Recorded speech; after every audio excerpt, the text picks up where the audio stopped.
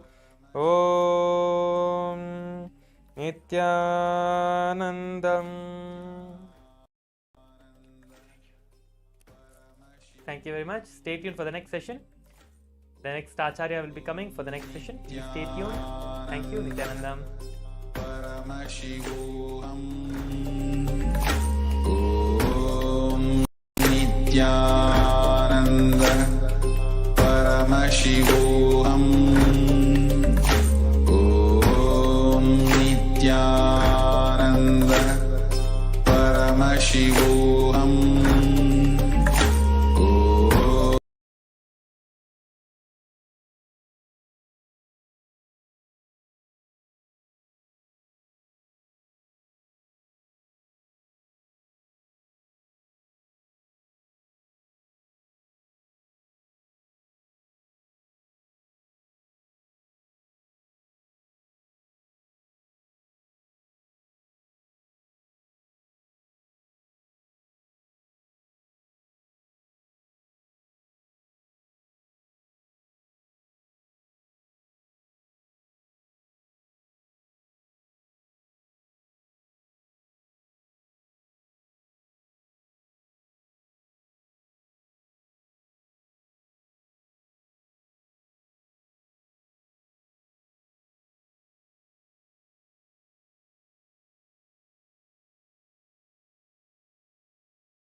One of you, welcome to the 14th day of Paramashivoham.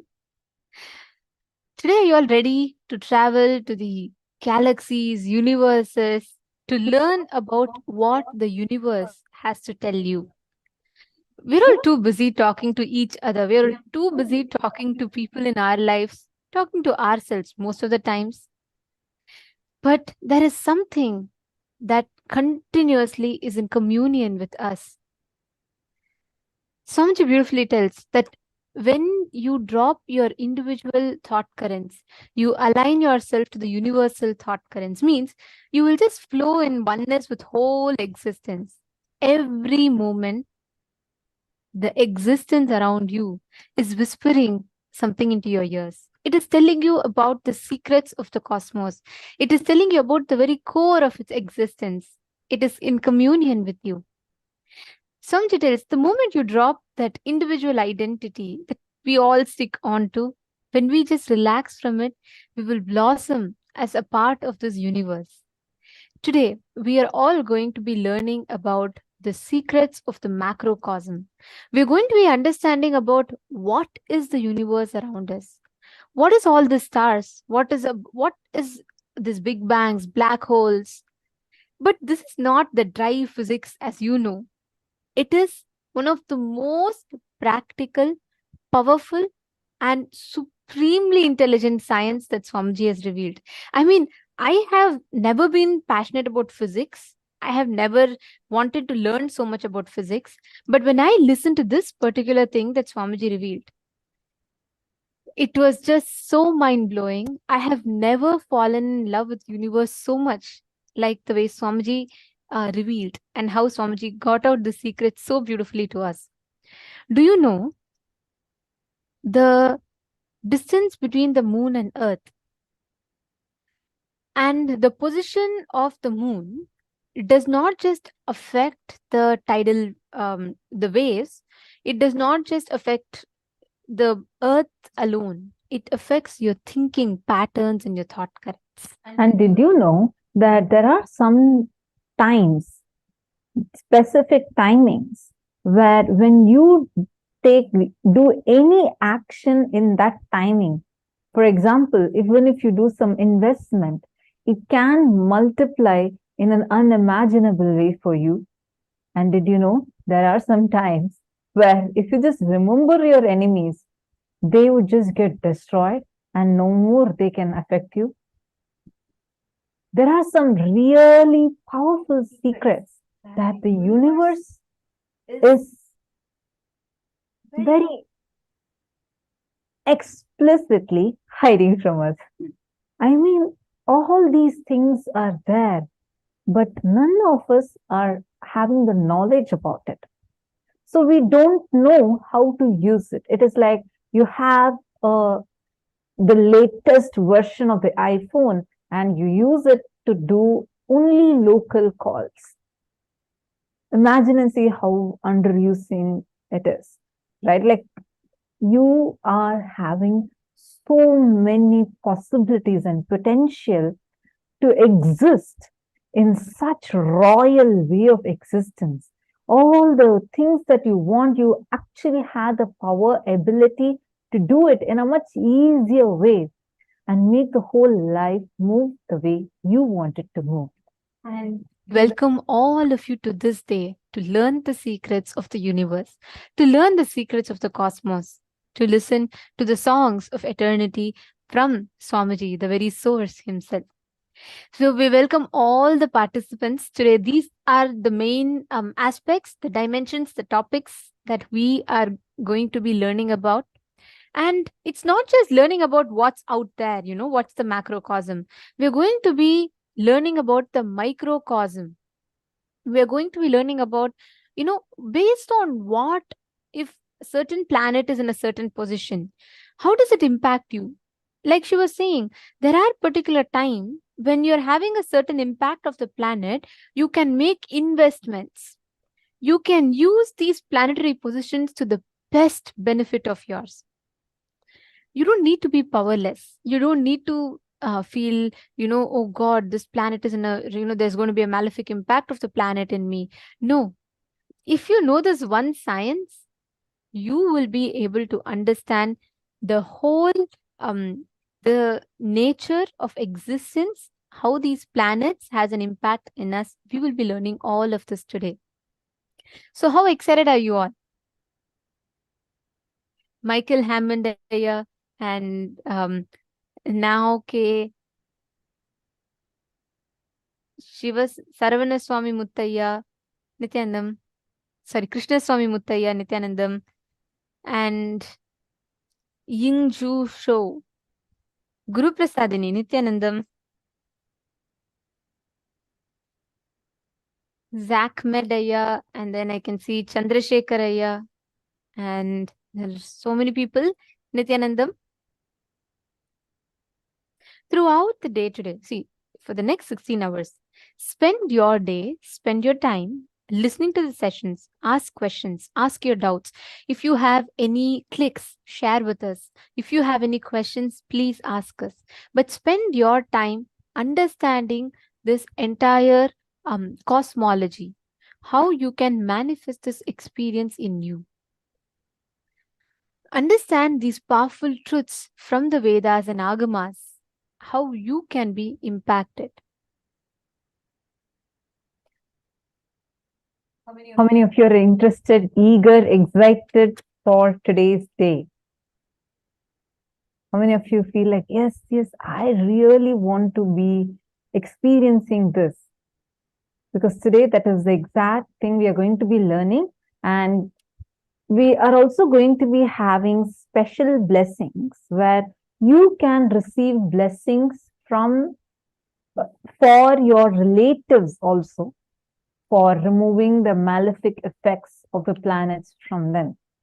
So today you have something very special where Swamiji is going to be blessing all the participants for removing any ill effects that the planets may be having on you.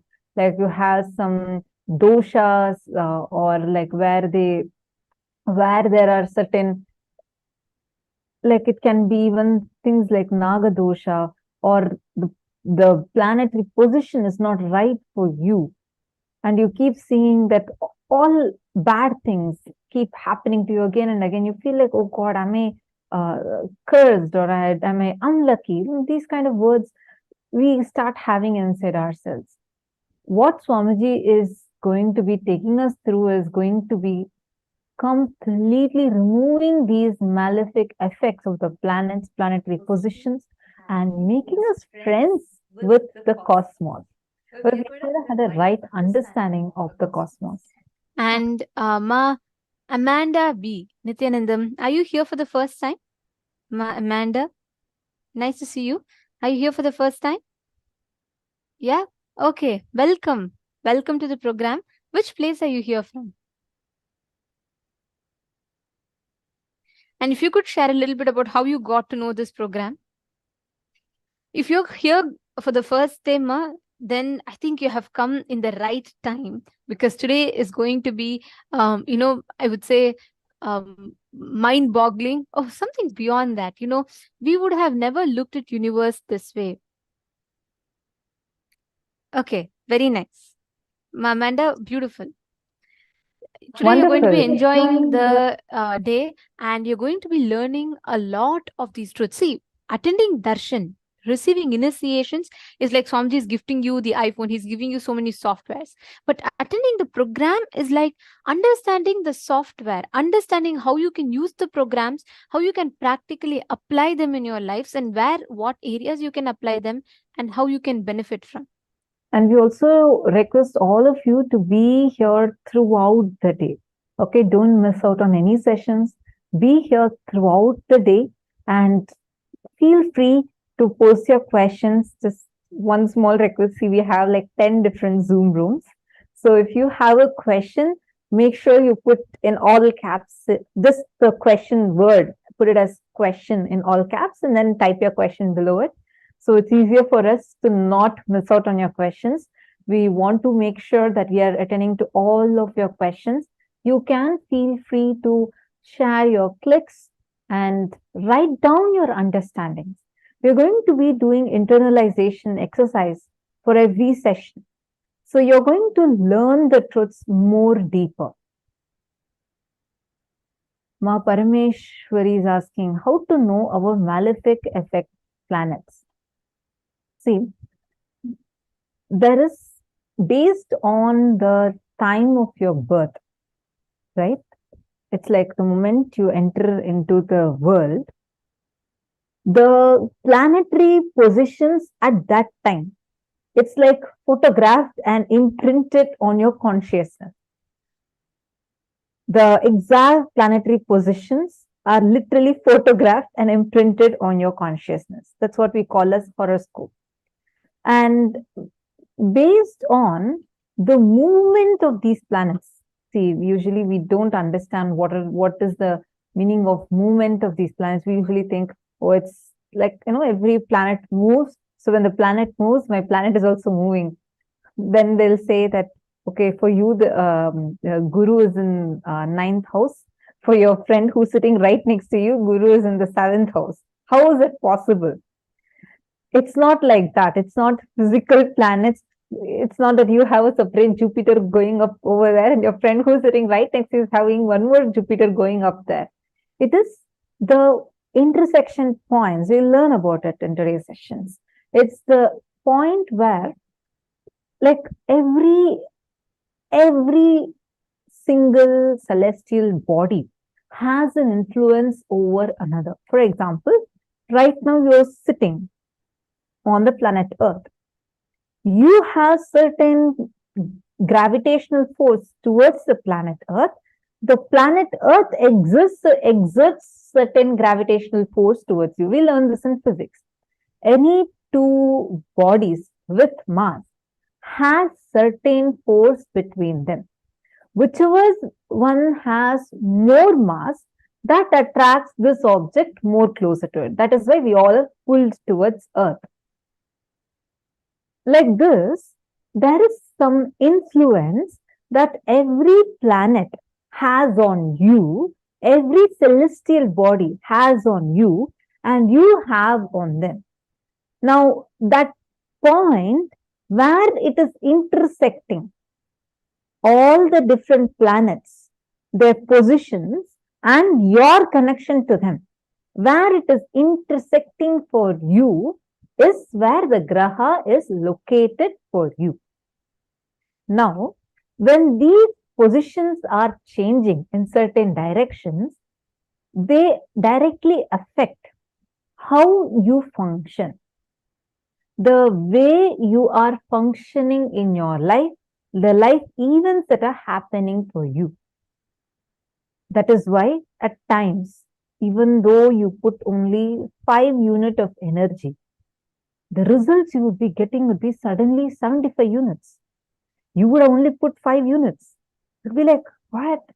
Isn't this so amazing? Like, I just did this, but I'm showered so much. But at other times, you would be working so hard, but something really bad will happen to you and collapse you. These kind of different effects are caused based on the different positioning of these planets. Meaning the grahas. Grahas are not equal to planets.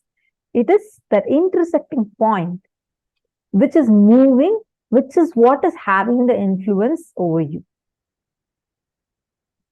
When you understand that none of these planets are actually against you, but are there to help you to achieve the ultimate, you start having friendliness towards the cosmos. When you study the planetary positions, how these planets are there, what is the kind of, which graha, where is it moving, based on your horoscope, you will get to know. If there are so many websites and many places where you can know what bad effects the planets can do to you, etc.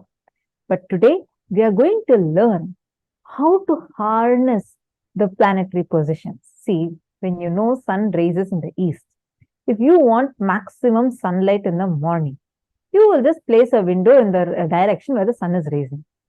If you don't want, you will make sure the window is not placed that side, and you'll construct your home accordingly. How the simple knowledge of where the sun is rising, you're able to harness it the way you want. Same way, knowing about the cosmos, planets, you are going to learn the science of how to harness it. Imagine and see, if you were never told about certain things, you would never know how to use it, how to harness its existence. This is existing. Every moment the planets are moving. You have the power, ability, possibility to harness their positions, the power that they exude based on their position. And today, we're all going to be learning these.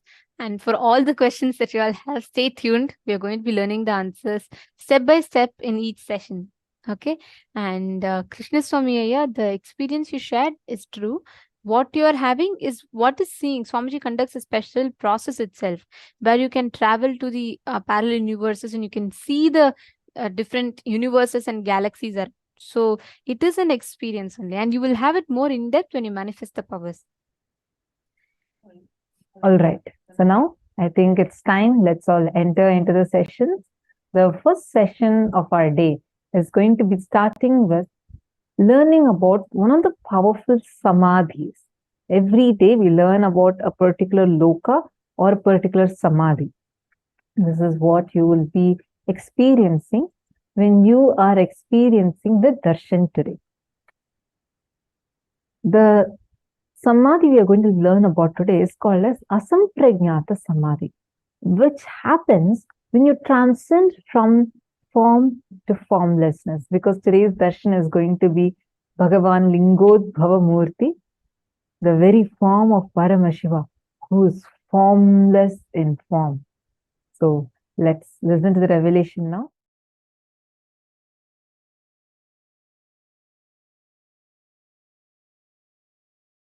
How many times you get into the car and start the car and drive almost 1 hour, you reach from home to the home to the office. Only after reaching the office and you park the car, you will realize, oh God, office has come. Means that full 1 hour, you only had chronological time, not psychological time. You are caught in your patterns, you are grinding, you are chewing your pet. Your inner space had only chronological time. It did not have psychological time or conscious time. You were not consciously living, alive. Every time you are ferocious with yourself and break a pattern, you gain consciousness. You get more consciousness, more psychological time, more aware, more alive. And when you hit your inner space with powerful cognition, you just manifest powers. These are fundamental principles of existence and reality. These are fundamental principles of existence.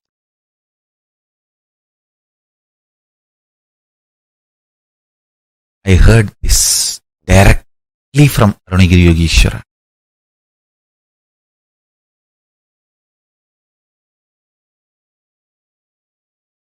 So listen to this great truth. Ontology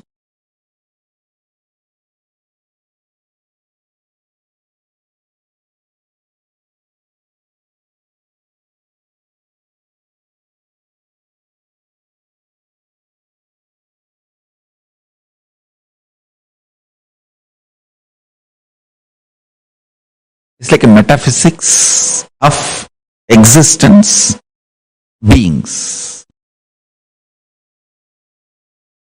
Eschatology is like the system of doctrines concerning last or final matters as death, judgment, the future state, etc.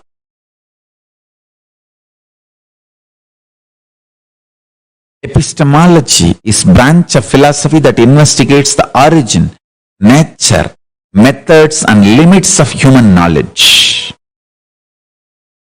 Axiology,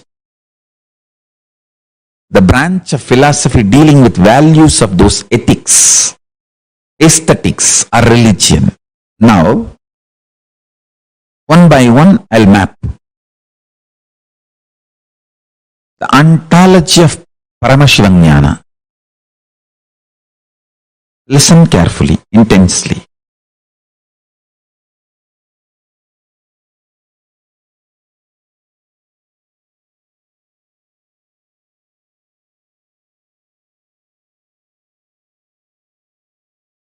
One revelation now I made. If you decide to change your inner space, your outer reality changes drastically, shockingly. That's what we call miracles. In the field of metaphysics, miracles are no more miracles. It is a simple science. You can cause it. When you can cause it, it is effect of the cause. When you don't know the cause, only effect is there, you call it as miracles. Or sometimes accidents. Here, in the field of Paramashiva ontology, there is no miracles, there is no accidents, there is no coincidence. There is only cause and effect. You change your inner space, you manifest miracles. And everything manifests, just falls so beautiful around you.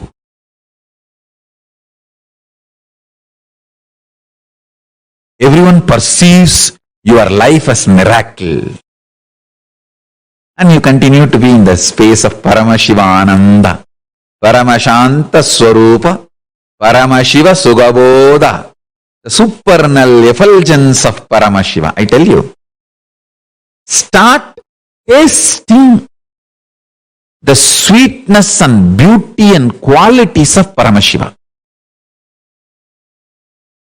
Anybody who gets the taste of qualities of Paramashiva is liberated.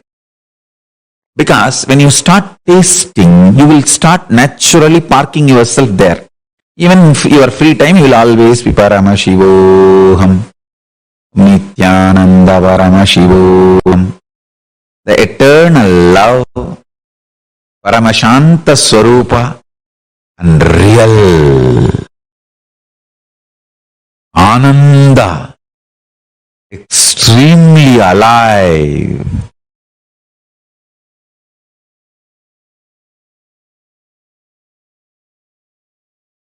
I tell you,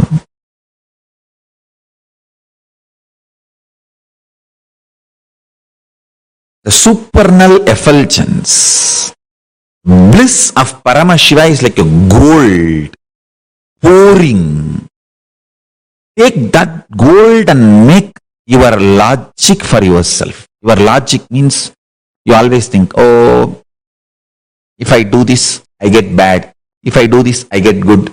If I am like this, this thing happens. If I am having this mood, this is what will be today's result. If I am having this mood, this is what will be my life. That logic which goes on connecting your internal, external happenings and keeps it as your memory.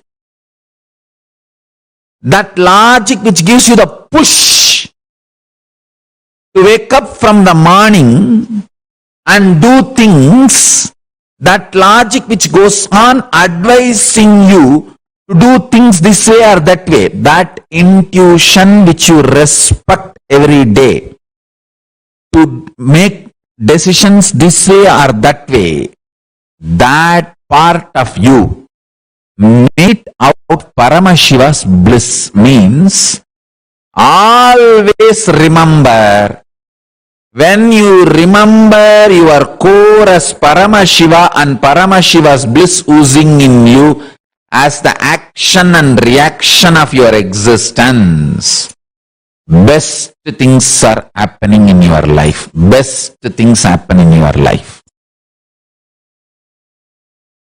Best things are done by you and done to you. Understand? Nothing can shake the existence of Paramashiva in you. That's a reality, whether you remember or not. But by remembering it, making your logic out of that gold, making Paramashiva logic in you, your actions and reactions become so beautiful inside and outside.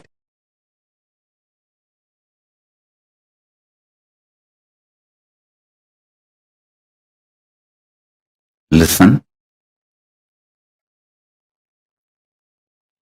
Whether the individual problems you are facing, your personal health related issues, or the whole world health related issues,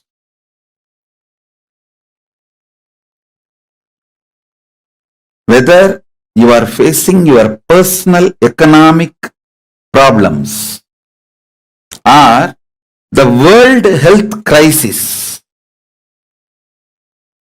whether you are facing personal relationship issues or the relationship issues between the countries globally, for everything, practicing samadhi is the most powerful solution. Please understand. When you practice samadhi,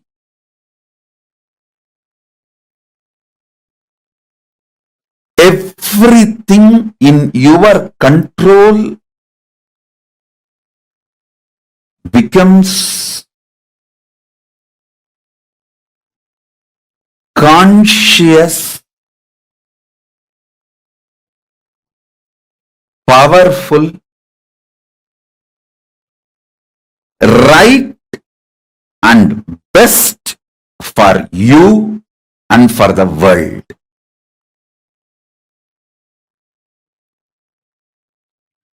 I'll give you an example. If you start practicing samadhi, your health will become best. And all the people who are under you, like for example, if you are heading a family, all the family members are under you. You will make sure they are all healthy.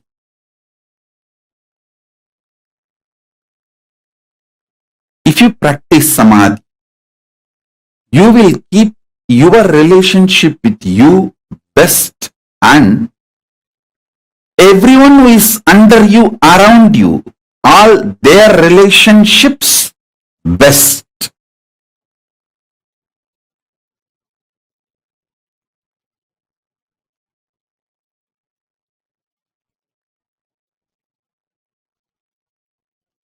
If you practice samadhi, you will keep yourself highly conscious. See, unconscious blind spots, which is responsible for almost all the problems in our life, will be eliminated.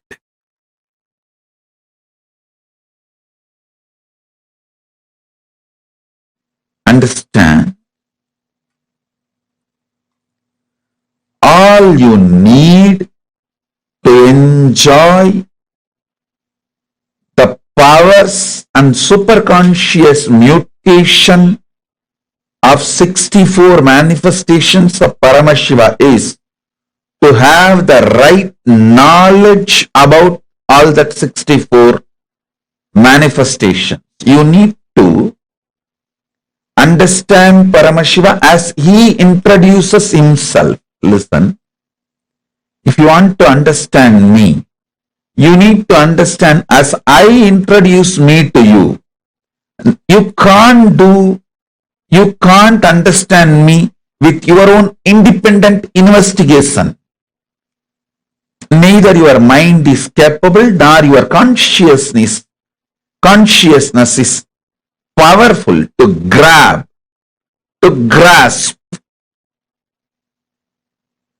my existence as it is. You can only understand my existence as per my introduction. Same way, you can understand Paramashiva only based on his own introduction. Understanding him based on his own introduction awakens something called Shraddha in you, not faith. Faith is poor word. Shraddha. And Shraddha breeds bhakti. And all the Ananta Kalyana Gunas, auspicious qualities of Paramashiva starts manifesting in you. Powers of Paramashiva starts manifesting in you.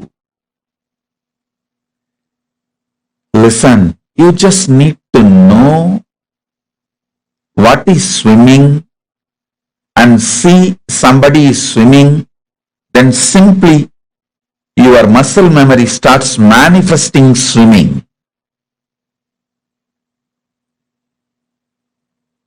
Same way, you just need to know about the superconscious mutations of Paramashiva and see someone manifesting it. Your muscle memory, bioenergy, all will just pick up. And simply you will enjoy superconscious mutation of Paramashiva.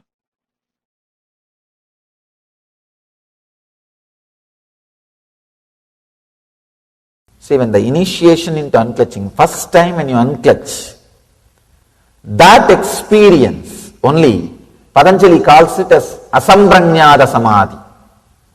The first unclutching experience. Beautifully in Ramakrishna's life it happened. Let me describe how Ramakrishna moved from Samprajnata Samādhi to Asamprajnata Samādhi. Ramakrishna had all kinds of experience with the Kali's Murti, with the deity of the Kali. And it was just, even when you read, I don't know how it would have been to see. It was a romance. It was a pure romance. He was living with the deity, with the Devi. Very powerful connection. He used to keep a small thread near her nose just to check whether she is really breathing. And he says she always used to breathe. And he always saw that thread waving. The thread will be moving with that air, with the prana, with that breathing. Not only this, so many things. Can give you one example of him putting the conch bangle. The bangle is made out of conch. If you are from Bengal, you can understand. They will make bangles out of conch. And the Devi is holding the left hand, the head, the severed head of the demon, without breaking the deity, without damaging the deity or the conch or the bangle. He put the bangle for the deity. And the other people asked, how it happened? How can you put it? This bangle cannot go into the hand. Because she is holding the sira, the head of the demon. He says, no, I just told her, drop it. She gave it in my hand and I put the bangle. I told her again, please hold it, and she is holding. That's all. The power over the matter, the mind over the matter. The power of his mind over the matter. He was connected to Kali that deeply. He was living in Samprajnata Samādhi. He was constantly living in Samprajnata Samādhi.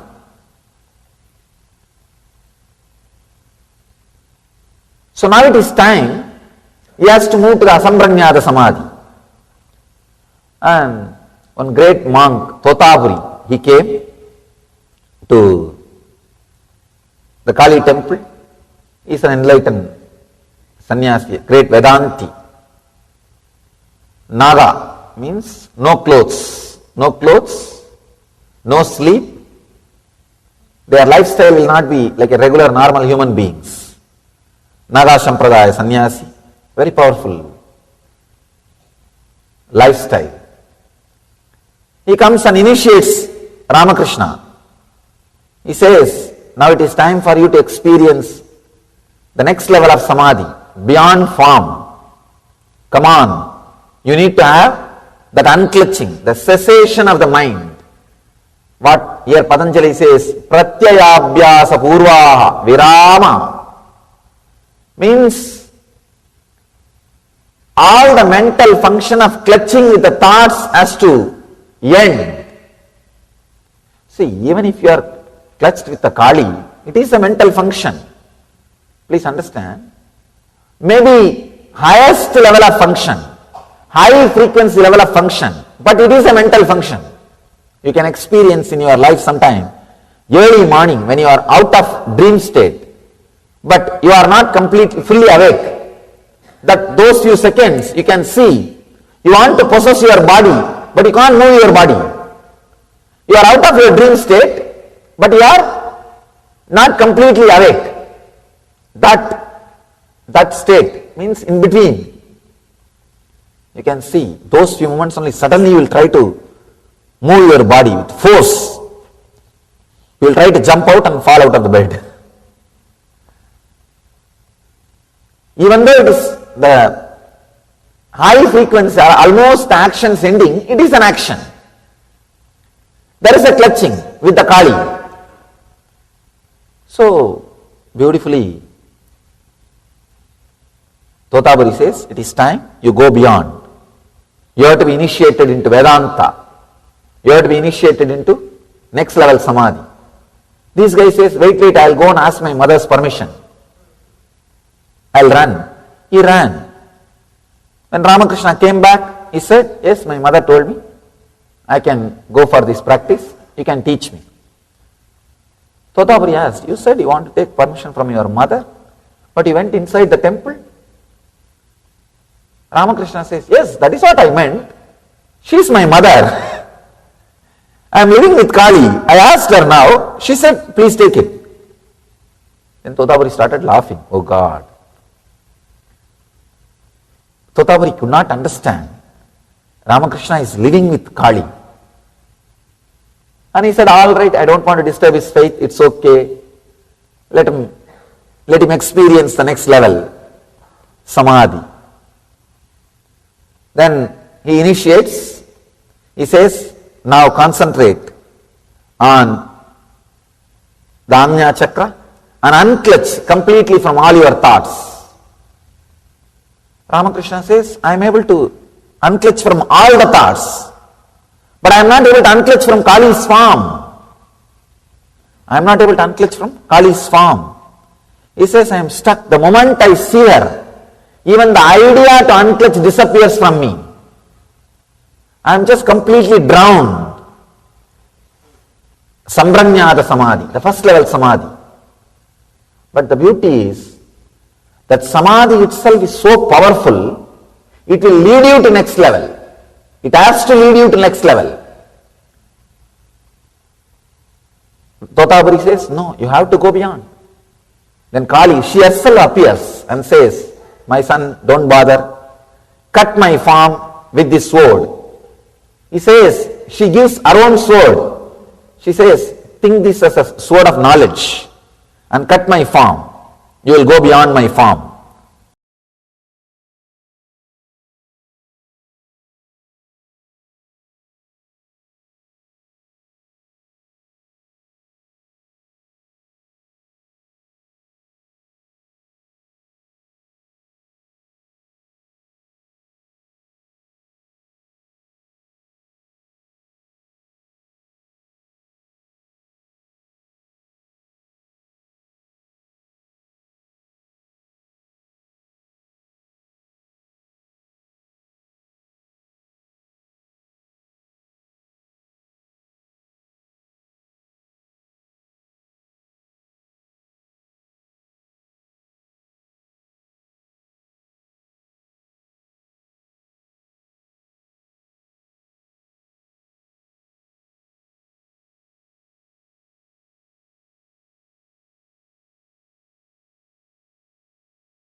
So beautifully, Swamiji explained to all of us the understanding about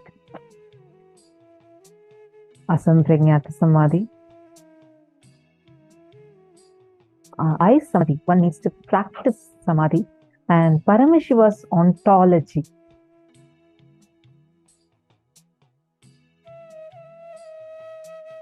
Very most practical way possible. Swamiji explained it to all of us. Paramashiva ontology is, there is only cause and effect. You change your inner space, you manifest miracles. You think of your life as a chain of beautiful incidents or as a chain of many sufferings.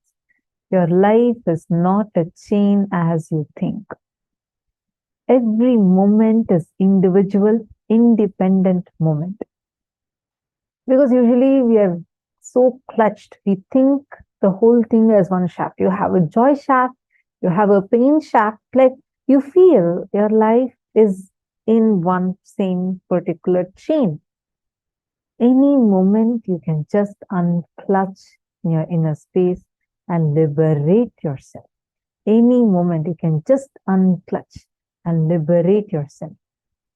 When you practice Samadhi, everything in your control becomes conscious, powerful, right and best for you, right and best for the world. Unconscious blind spots, which is responsible for almost all the problems in our life, will just be eliminated. This Asamprajnata Samādhi, that not being caught in the form, is one of the ultimate experiences. When you lost all other attachments except the form, then you must just cut the form and go beyond the form. This is Asamprajnata Samādhi. Like just exactly cut the form inside of you and go beyond that. The beautiful explanation, revelation Swamiji gave with the story of how Bhagavan Ramakrishna Paramahamsa had experienced the Asamprajnata Samādhi.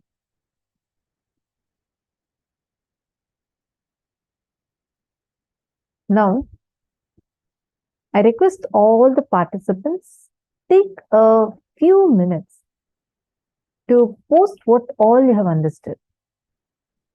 Michelle Chango has posted that I've been waiting for this session so much, the astrology one, the Hindu Cosmology.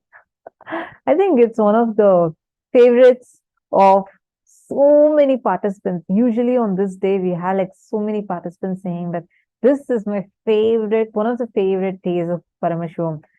I know a few days, like one of the top most best ones. One would be the day of where we experience conscious death experience. And one more would be this Vedic Astrology day. And one more is about when we have Shukra Darshan, when you can ask anything, any boon that you want, even boons which you feel is not morally or socially right. So that is the Shukra Darshan day. Like there are a few key days of the program that everyone just loves. Can I request all of you to quickly type a few of your understanding and please post it here.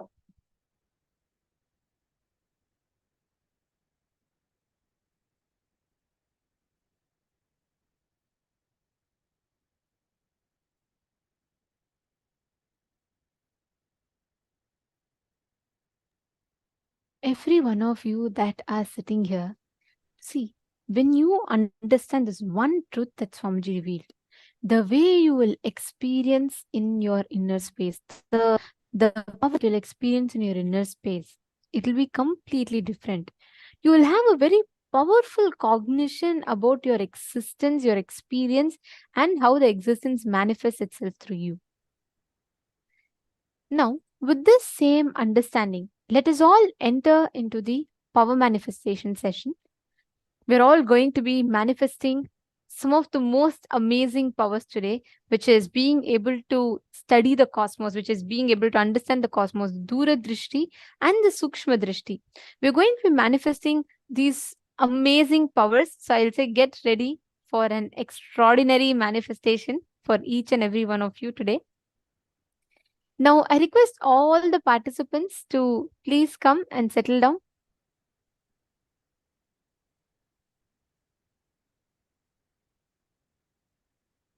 We're going to be understanding about, we're going to be learning about mind reading, clairvoyance, and we're going to be manifesting the powers of Dura Drishti and Sukshma Drishti. So let us all get started.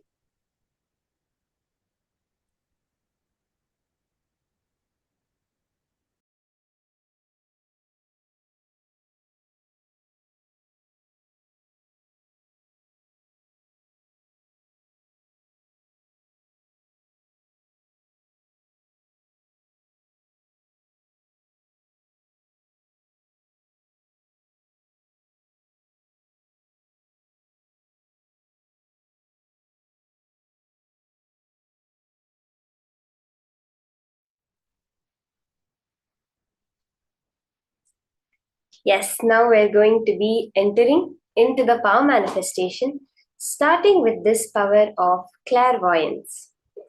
For this power of clairvoyance, we're going to be doing a samyama, a very intense samyama through which we can manifest this power of clairvoyance. This is directly revealed by Swamiji, by on which we meditate, we recognize that pure light form, that Lingodbhava, within us itself. And from recognizing that, we manifest the power of clairvoyance.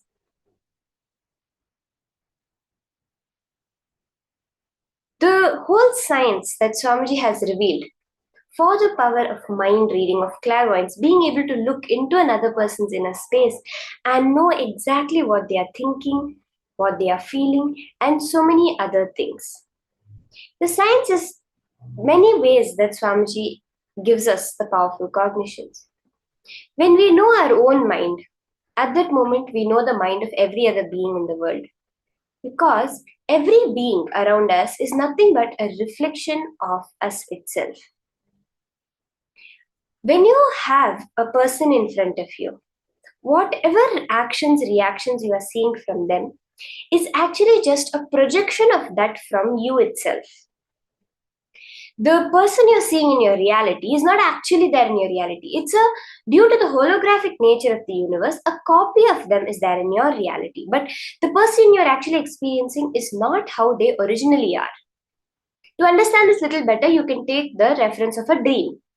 Now, in your dream, let's say you've fallen asleep tonight, you dream of your mother who is in India, if your brother who is in Europe, all of you are together in your house in the US and talking, having a cup of tea, sharing a meal. How? Your brother is sleeping in Europe, your mother is probably awake in the store in India, but all of them are in your house in your dream. It is you and you yourself are actually sleeping in your bed at that time.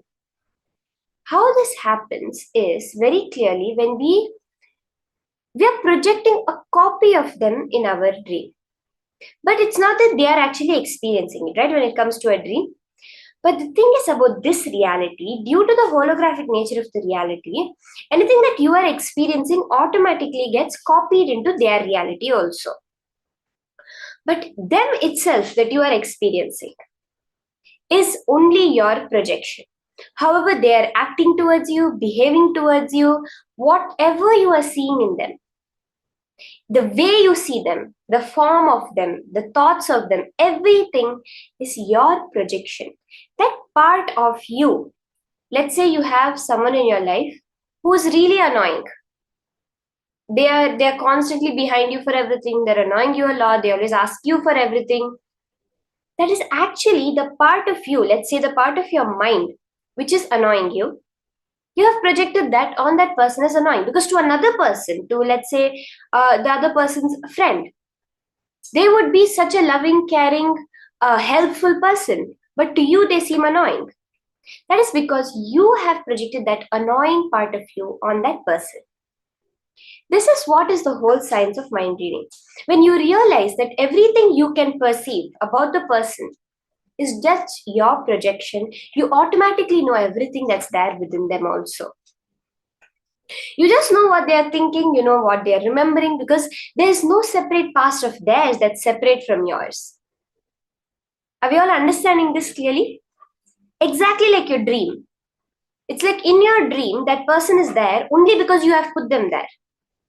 In reality, they are doing something else. The same way right now, you are perceiving a person in a certain way because you have put them there. So now, through this power of clairvoyance mind reading, you will be able to look into them and scan and describe exactly whatever is going on within their mind. Let us see the Shastra Pramana for this power of clairvoyance, where Paramashiva himself directly reveals how this power manifests. The Shastra Pramana for the power of clairvoyance or Dura Drishti is from the Shiva Samhita, chapter 5, verse 86. Jnananya cha pratimam tasya trikala vishayam bhavet dura shruti dura drishtihi svechaya khagatam vrajet. He gets immeasurable experiential knowledge, knows the past, present and future trikala, and has Dura Shruti, the power to listen to anything at a far off distance, Dura Drishti, the power to have a direct vision of anything at a great distance, anywhere, and Khagatam, the power to walk or move in air like a khaga, a flying bird, and the ability to speak on any unknown subject, omniscience. This is the very powerful power of clairvoyance. Let us see the Apta Pramana for this power. We see powerfully in the life of Sangasiddhar, who was born in the mid-19th century to a Brahmin family. From the young age, he was very intelligent. By 14, he had mastered all the Siddha texts. He got married and at that age and had 2 children. Sangasiddhar used to work for the director of a British officer, and the name of his employer was Simpson. Every day after finishing his work, Sangasiddhar used to do meditation and started manifesting so many various powers. He was an adept Siddhar. He also mastered the Navagrahas Yoga Samadhi. He has done many miracles to help his boss, Simpson. In 1990, he attained Mahasamadhi. There are many incidents from the life of Sangasiddha which beautifully demonstrate the extreme of this power of clairvoyance. Once what happened was, Sangasiddha told Simpson not to sleep in his bedroom that night. Simpson did not bother to what Sangasiddha had said and went in his slept at night. At night, Sangasiddha called some helpers, and after Simpson had fallen asleep, they lifted the bed out of the room. In just a few moments, the roof of that room came crashing down, and Simpson woke up due to the sound and was so grateful to Sangasiddha. In another incident, there was a lizard on the wall. So Simpson had asked, "Can you remove this lizard?" Sangasiddha said, No, don't remove it. Its partner is coming from London." So in a few days, Simpson's wife had sent Simpson a parcel, and another lizard jumped out of that parcel and ran and joined the other lizard on the wall. So these are just a few incidents where we see how Sangasiddha is able to clearly see the whole of the cosmos, not limited to any certain place or point in time or space. Now, all of you are going to be manifesting this powerful power of clairvoyance. How we are going to be starting is, I am going to be thinking of a certain incident that has happened. Okay, I'm going to be visualizing that incident in clear detail. And each and every one of you, through your third eye, are going to scan and describe in detail exactly what happened on that particular date. So are we all ready for this? Are we ready to start this power? Can I have a yes from everyone if you're ready to start? You're going to be scanning an incident that I'm going to be thinking of. Yeah, I'm getting many yeses.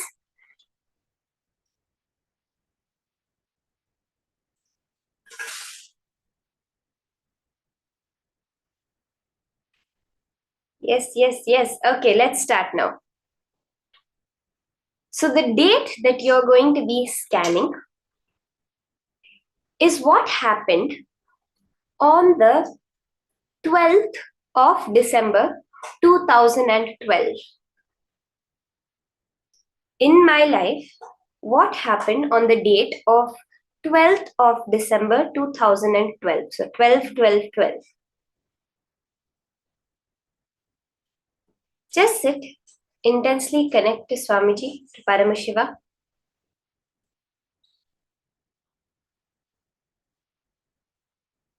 Sit straight. Just go into that space of pure unclutching. Chant the Mahavakya intensely. Connect to Swamiji in the pure feeling connection, and let Paramashiva reveal to you what happened on the date of 12/12/12 in my life.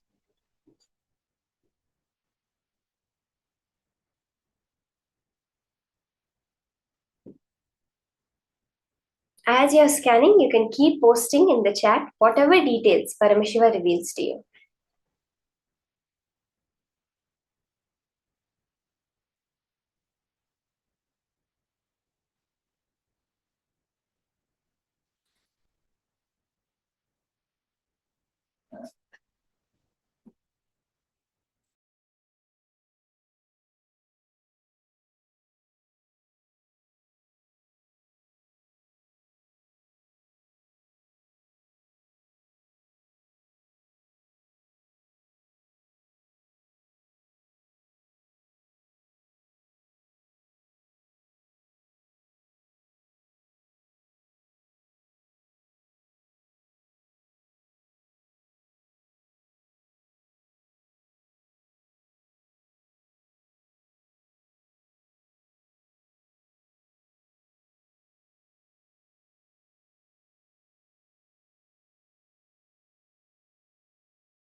Chant the Mahavakya Om Nithyananda Paramashivoham intensely.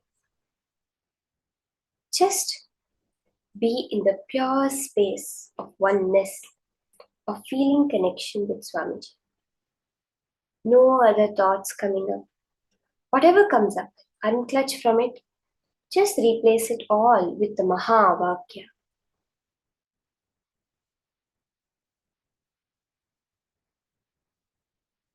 Om Nithyananda Paramashivoham. Let your whole being vibrate with that Mahavakya.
Okay, let's all start posting. Whatever it is Paramashiva revealed to you happened in my life on the date of 12/12/12. 12th of December 2012. Whatever revelations Paramashiva is giving you, just exactly like that, post it in the chat. And then we'll verify.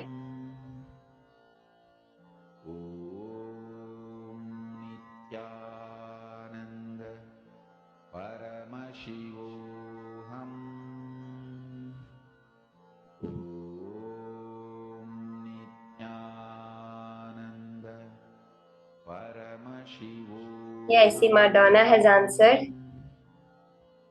Ma Sonia.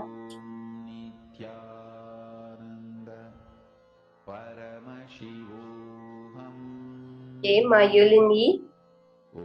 Let's connect intensely to Paramashiva and post. Just unclutch from whatever thoughts are coming up, whatever the mind is telling you.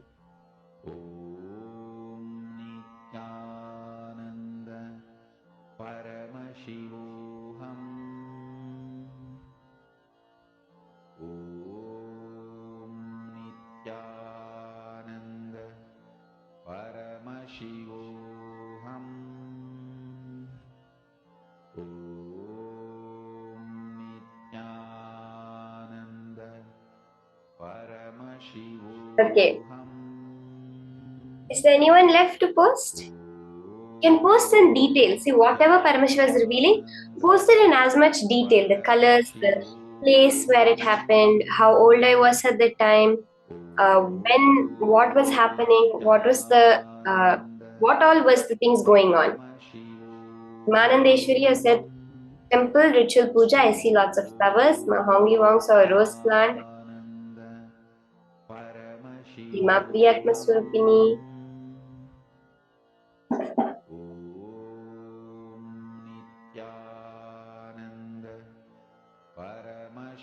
Okay, so I'll tell you what was the actual incident that had happened.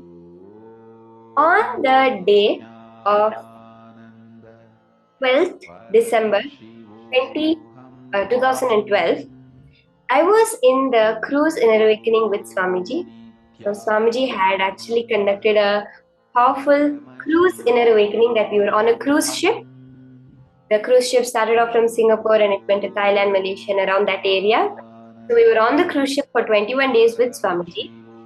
And during this time, the 12th of December 2012 had happened. And at 12 o'clock, 12 seconds, I was actually sitting and doing Pada Puja for Swamiji. And after the Pada Puja, for the Pada Puja blessings, so Ma Anandeshwari, you saw flowers, temple ritual puja, it's exactly right. So I was doing puja on that day. We did puja for Swamiji.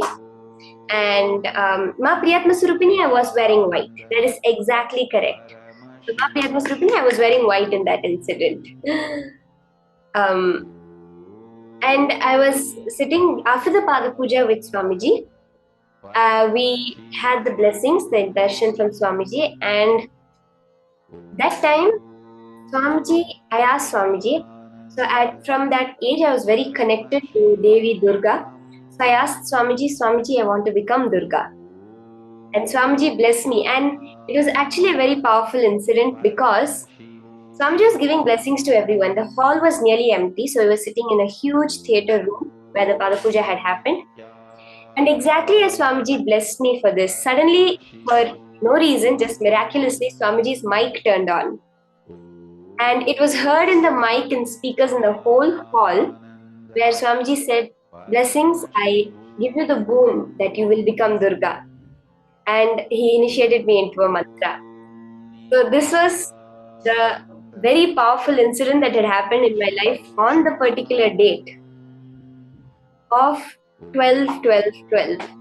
And nearly at the time of 12 o'clock, 12 minutes, 12 seconds, literally, I was doing the Pada Puja for Swamiji at that time. So I was 7 years old at the time, almost 8. And this was the actual incident. So you can go through now your message and post how much you're able to connect.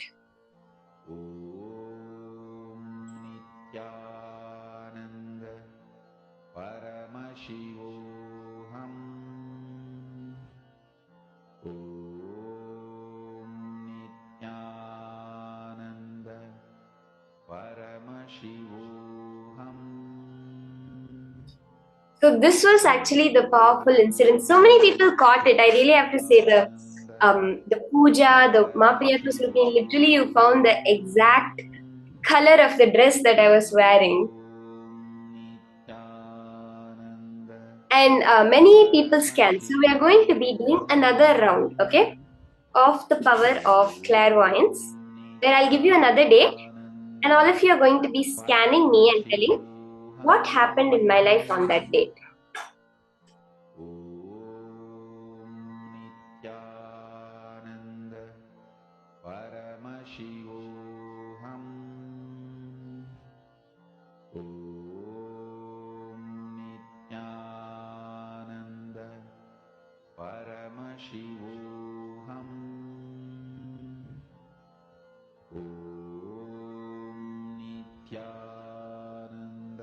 So we'll be moving on to another round of manifestation. Again and again, connecting back to the powerful cognition that Swamiji has given, which is whatever is going on in your inner space is just a reflection. See, anything outside is only a reflection of what is inside. Swamiji says, when you realize this and you experience Advaita, that is what reality is.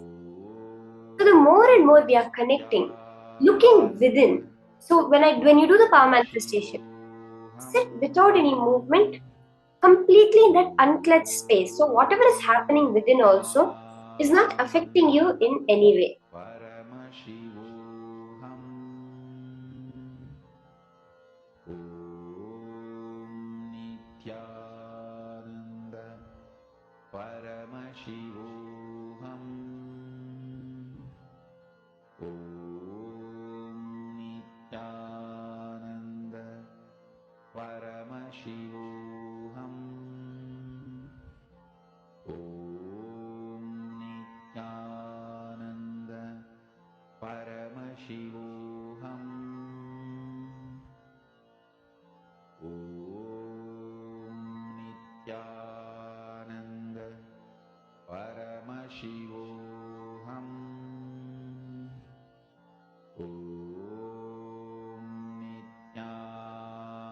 So let's now have the next question. what happened on the 10th of February 2017. Okay? Let's all start scanning. What happened on the 10th of February 2017? Paramashivoham. Om Nithyananda Paramashivoham. Om Nithyananda Paramashivoham. Om Nithyananda Paramashivoham. We can all start scanning and posting. On the 10th of February 2017, what happened? Om Nithyananda Paramashivoham.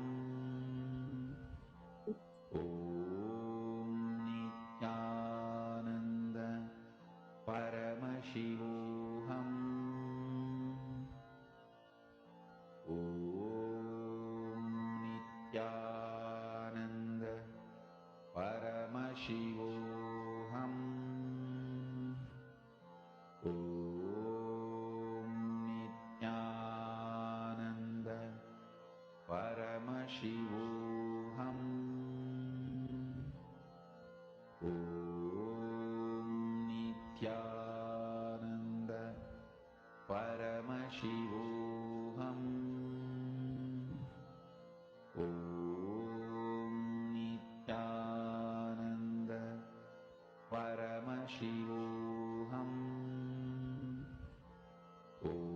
Om Nithyananda Paramashivoham.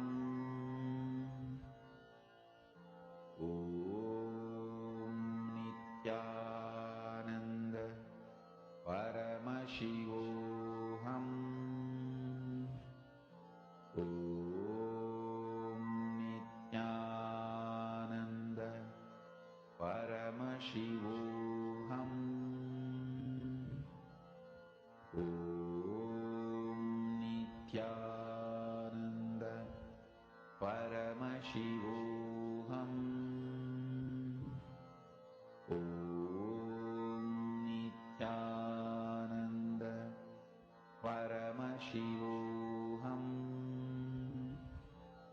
Om Nithyananda Paramashivoham. Om Nithyananda Paramashivoham. Om Nithyananda Paramashivoham. Om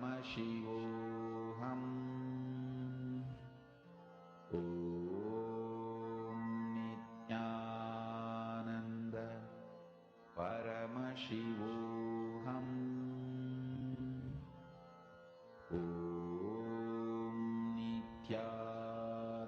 Nithyananda Paramashivoham. Om Nithyananda Paramashivoham. Om Nithyananda Paramashivoham. Om Nithyananda Paramashivoham. Om Nithyananda Paramashivoham.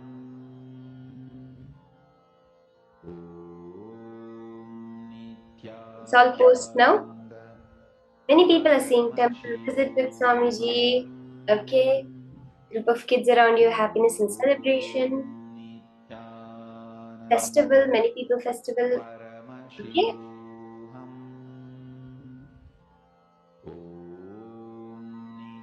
White color skirt. Street. Something like a celebration. Okay. So I'll tell you what was happening on that date of 10th February 2017. So that was the date of the Thaipusam festival. There's a festival in the Hindu tradition called Thaipusam, which is celebrated for Muruga. And during this festival, this is what had happened on Feb 10, 2017. I was actually there in Malaysia, where the festival is a very big thing with four other balasans, actually many other balasans. We were there and we were doing the power demonstrations and we were in the festival in the temple.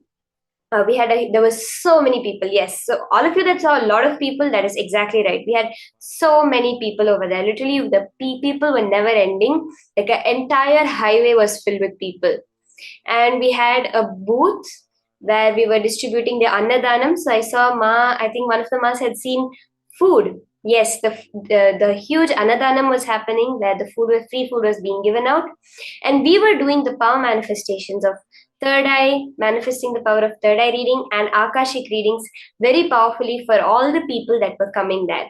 So this is the incident that had happened on the date of 10th February 2017. Many people in the temple. Yes, Ma, why yin yin? I was wearing orange, exactly.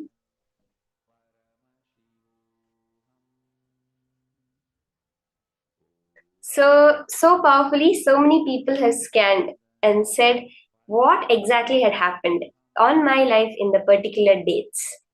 Now we're going to be entering into the next jnana, the next powerful cognitions from Swamiji. What is conscious sovereignty? What is that Swamiji reveals? We know about sovereignty as land sovereignty. We know about sovereignty as sovereignty from, I don't know, law. But what exactly is conscious sovereignty that Swamiji reveals? That is what is our most fundamental basic sovereignty that we have all lost because of various reasons. Swamiji is teaching us how to reclaim that conscious sovereignty by which everything can manifest in life. Let us listen to these higher powerful cognitions from Swamiji now.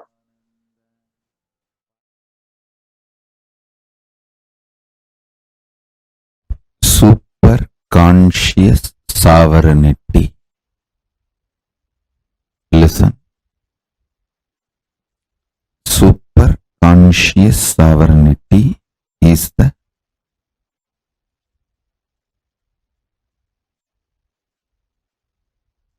principle, superconscious DNA of Paramashiva will be manifesting today in all of you. Listen.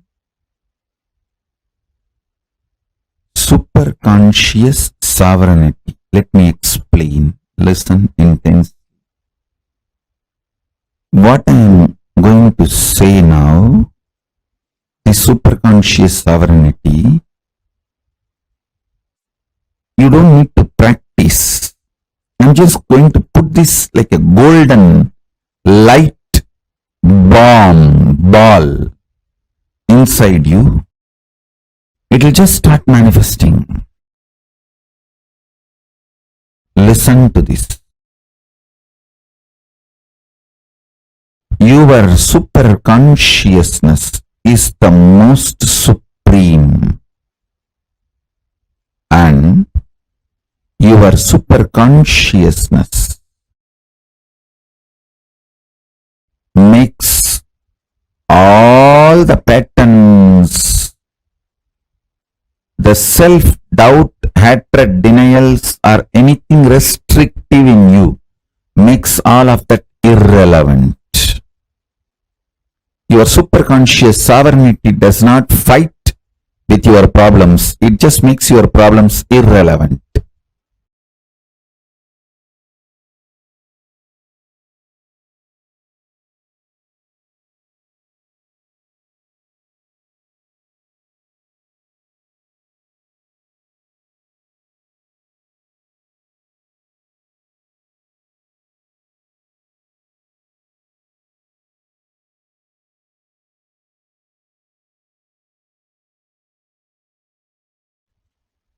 declare your superconscious supremacy over everything.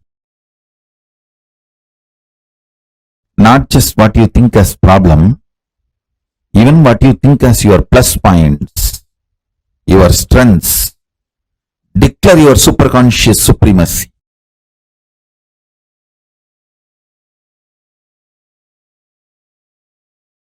As Paramavatara of Paramashiva, I'll make it happen for all of you. You just declare. Understand?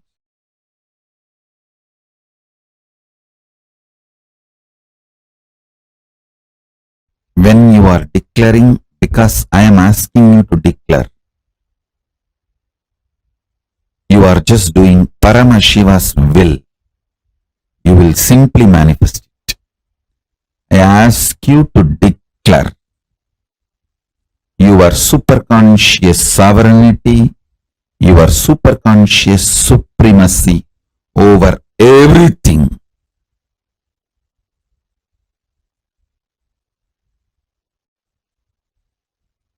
You will see your problems and solutions all become irrelevant.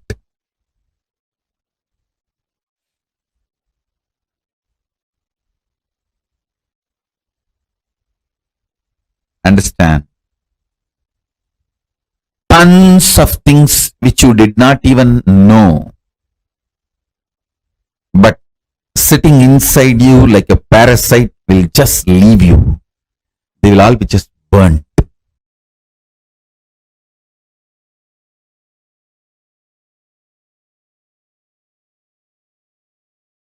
There is a beautiful verse in Vaishnavic tradition.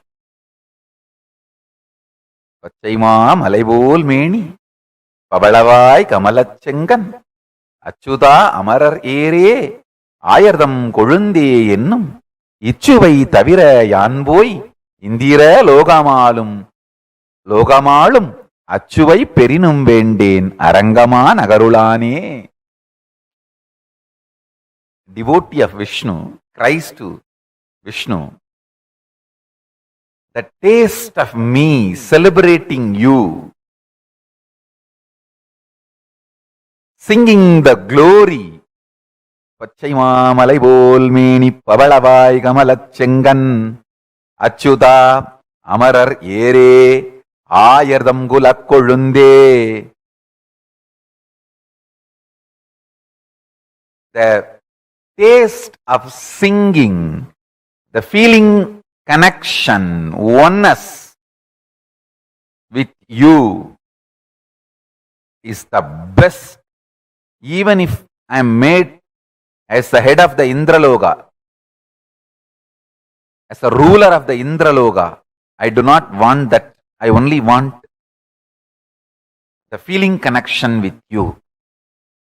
I'll say that is the dhira of a bhakta, a devotee's dhira. Same way, all of you should have the dhira. Paramashivatva, Paramashivagadi, Paramashiva pada is the only goal. Till then, you can enjoy whatever comes in the way, nothing wrong. Don't be stuck. You can sit in the couch, but don't put seat belt. You can enjoy, but don't get stuck. I have a beautiful Shastra Pramana to share with you all from Srimad Bhagavatam, 3rd Skanda, 6th Adhyaya, 45th Sloka. Tatapare cha atma samadhi yoga balena jitva prakritim palishtam tvameva dhiraha purusham visanti. The dhiras, by their sheer power of samadhi, always being in oneness with their true self, the pure consciousness, conquer the powerful prakriti, the whole manifest world, and also their own antakarana, the inner space, which are influenced by the 3 gunas, sattva, rajas, tamas, and ultimately indeed enter into you, O Lord. That's a beautiful sloka about the dhira, the qualities of dhira.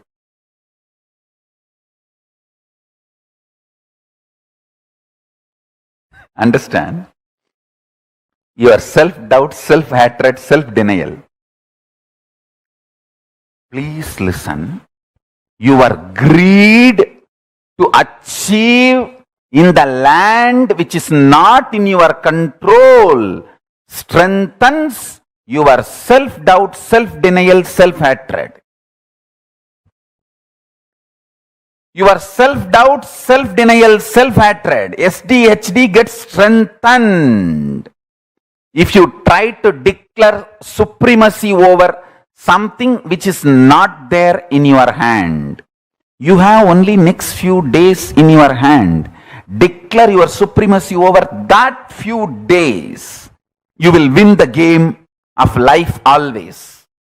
But you are trying to declare supremacy over few months, few years, which is not there in your hand, or which is not your territory, which is not your known boundary. Even you do not know how that few years is going to look in your life, which is beyond your boundary.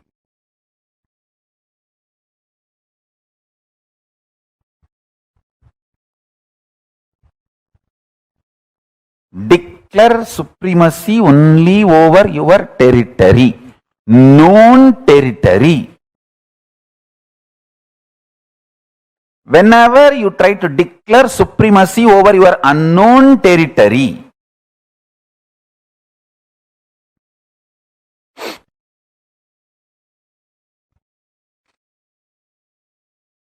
so understand,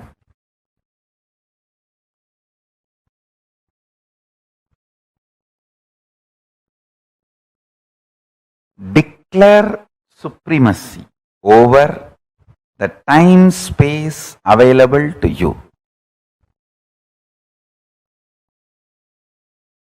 That is what I call Satya Sankalpa.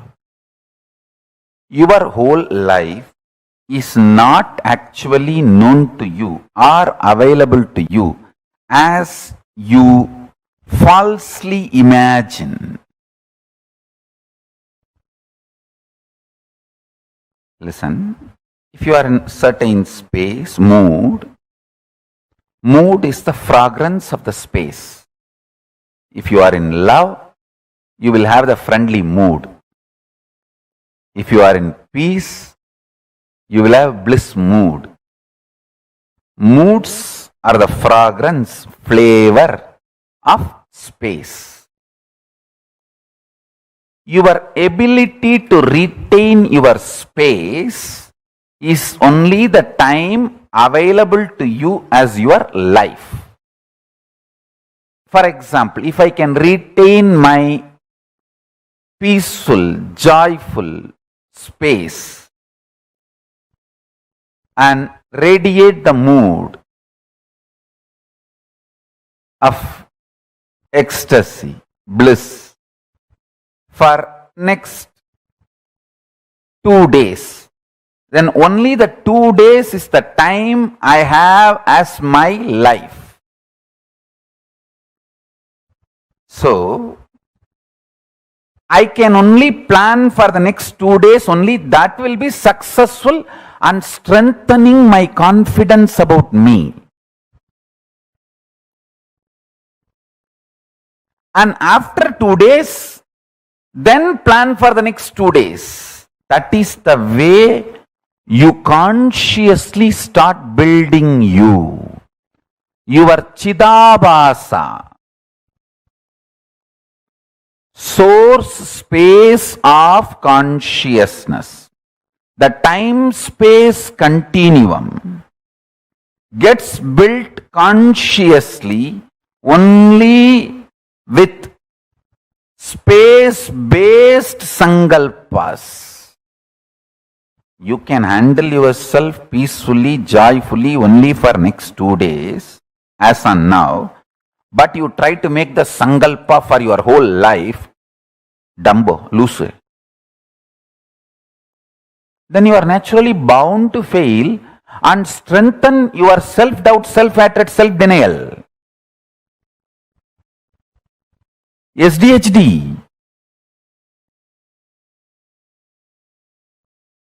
So make sankalpa only.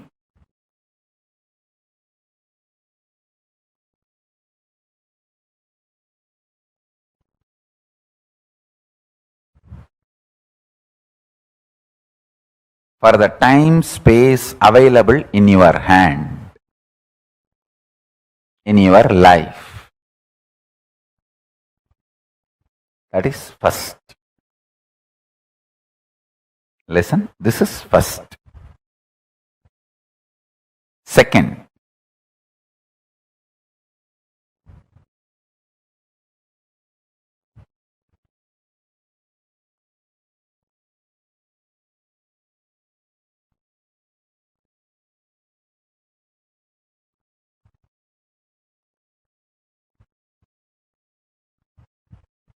this may look too simple, but when you start practicing, you will understand how powerfully this technique works for you to be stable. Understand? The most beautiful emotion which can bring stability in your life is love. Morning when you wake up the Atma Linga which you are wearing. Mahadeva, please wake up. Morning when you take bath, Swamiji, please take bath. Pour few drop water on that linga. Always wear it. That is the best way. Pour water on your body and pour water on the linga. Swamiji, please take bath. When you eat, whatever you eat, Swamiji, please eat. When you brush, you don't need a separate brush. Nothing is wrong. I am telling you, I am your guru. To whoever I gave the Atmalinga,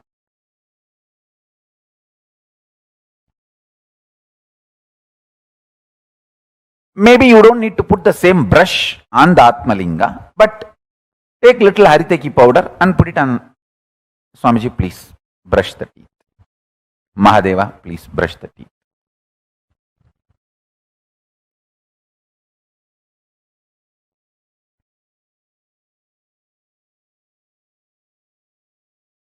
Too simple.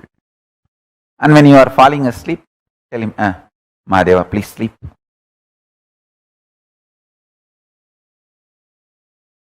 Love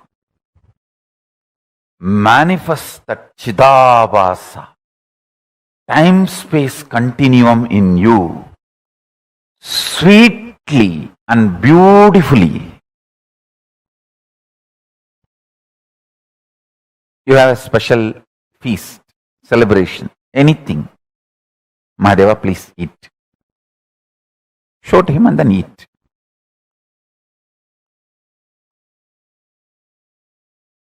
Start this. It is too simple. Time-space continuum.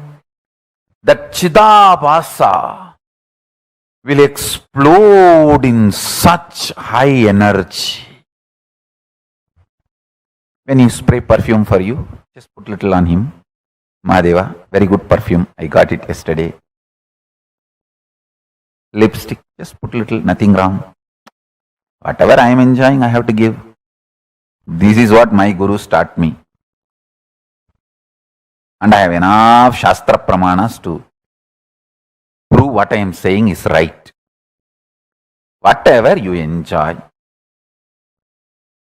offer it to him and enjoy. If you are lying on your couch, tell him, Mahadeva, just lie down. Rest, enjoy this sea beach. I tell you, He is neither outside you nor beyond your reach. He is the source of you. When you generate a love,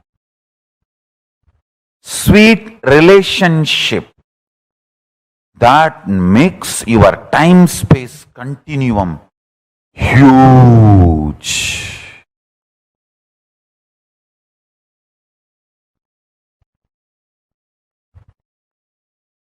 Huge.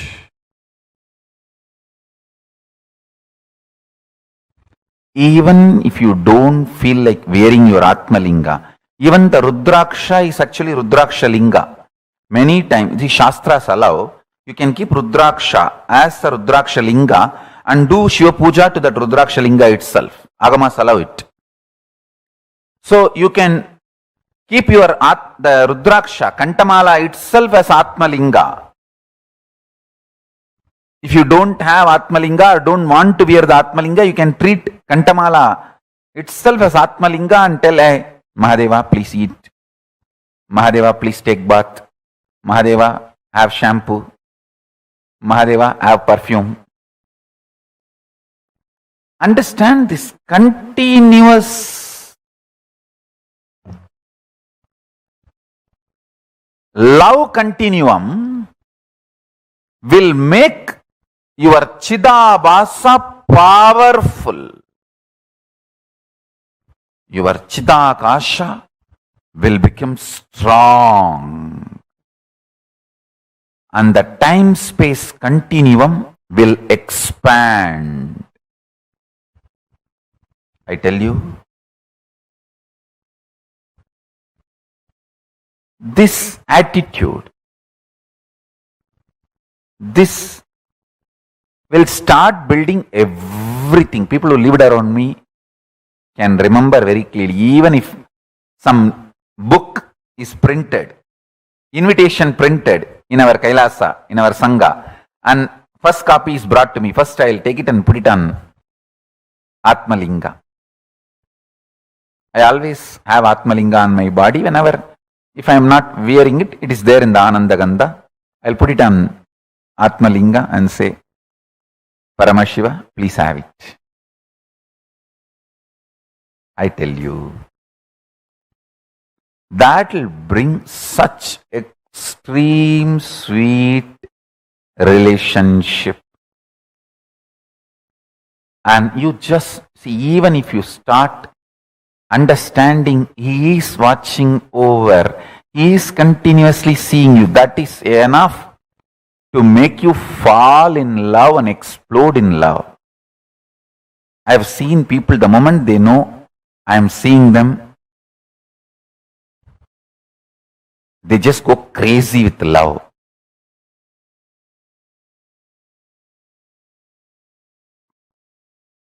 The moment you start understanding Mahadeva is watching you, you just explode in love. The Chidabhasa explodes.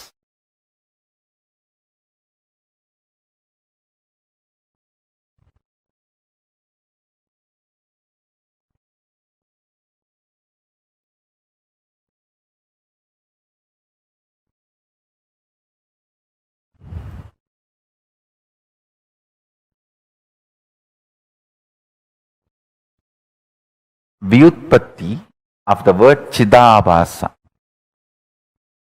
means the explanation of the word Chidabhasa, Chita Abhasaha Pradivimbaha, reflection, and the source of Chit, consciousness. Buddhavatma Pradivimbe Jivaha Jive. The source and reflection of consciousness, Chit, in the Buddhi, in your being, self. Buddhi vritti Chidabhasau idi Vedanta Karika. This word Chidabhasa is used in Vedanta Karika as buddhi vritti chidabhasau.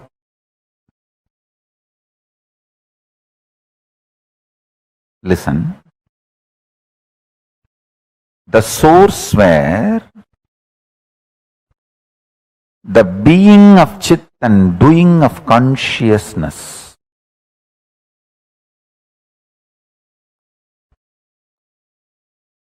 is felt, manifests, Chidabhasa. First few days only it will be like a monologue. You are talking to Paramashiva. Just after a few days you will see that he is responding in your inner space. You just know he accepted your food. You just know he is happy with the cold shower you gave. You just know he is happy with the perfume you gave. The love starts becoming complete circle. You give, he showers. You give, he showers. That whole ecstasy starts. I tell you.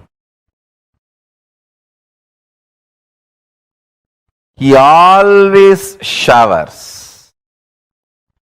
He always showers. He always showers.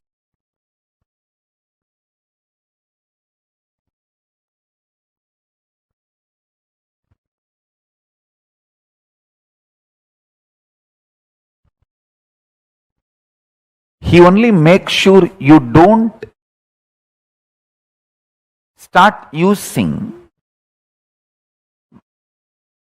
Mahadeva's love as your crutch. You should not use his love as crutch, your crutches. You should not become handicapped because he showers on you. That's the only thing he makes sure.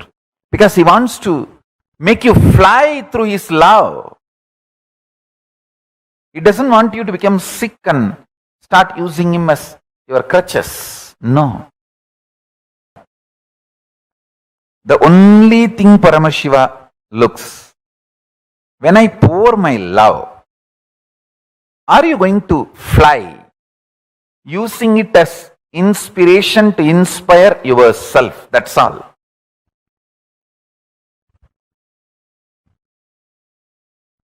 That's the only thing. Nothing else.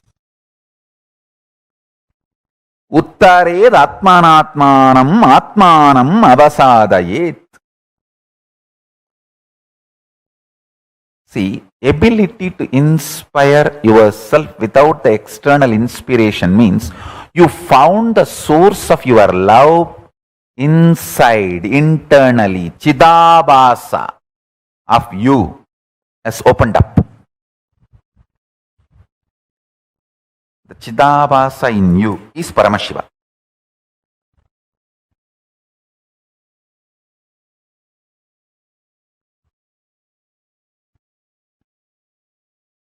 That's all.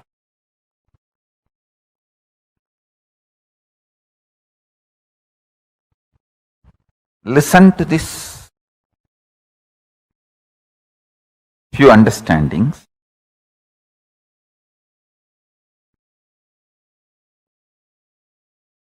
If you open your Chidabhasa, you are winner anywhere you are.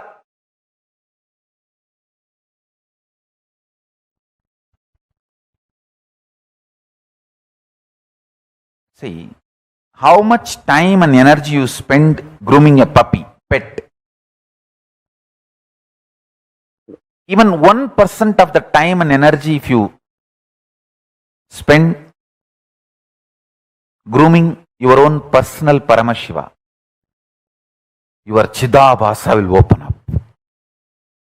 Your pet opens the love dimension of you. Your Atmalinga opens conscious dimension of you. And I tell you,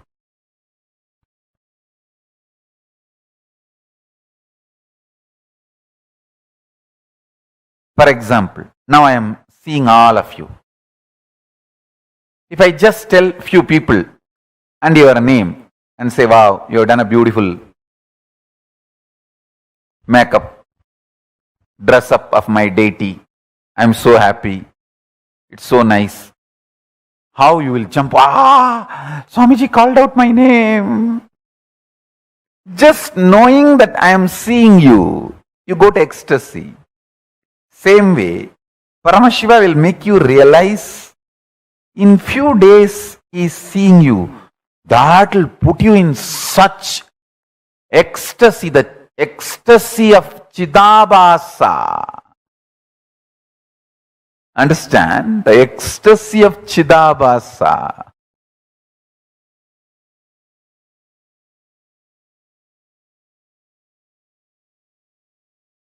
Listen, when Chidabhasa ecstasy starts, more time, more space is under your sovereignty. You can declare supremacy.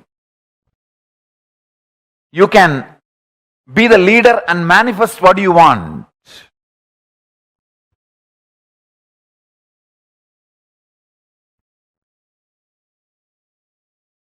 It is not even declaring supremacy, declaring oneness. In this ordinary world only, this supremacy, all these things. In the supreme world, it is oneness. There is no separate supremacy. You should be in tune with Guru Vak, Guru's words so much. Guru should start obeying you. That is the absolute fulfillment of the relationship.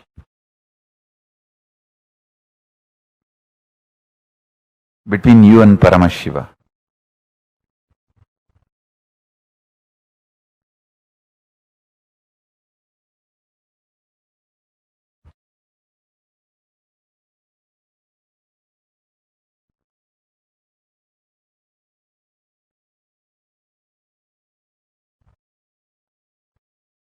My Guru's statement, when her Guru, my Guru's Guru, Paramaguru,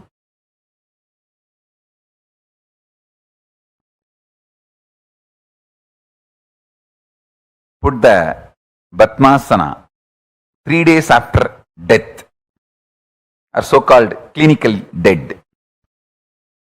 That time my Guru made the statement, வாழும்பொழுது அவர் சொன்னது எல்லாத்தையும் நான் செஞ்சிருக்கேன்பா, அதனால தான் செத்த பிறகும் நான் சொன்னது அவர் செய்யறாருப்பா.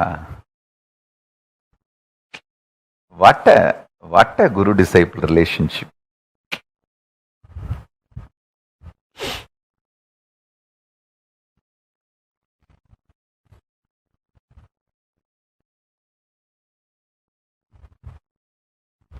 Guru is obeying you even after death.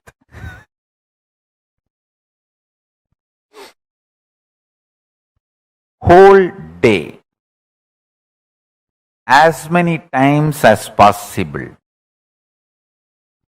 whether you eat, sleep, take bath, spray perfume, just do it for your Atmalinga also. Through Atmalinga to Mahadeva, to your Guru or Paramashiva. In Hindu tradition, literally we treat Guru and God as one and the same.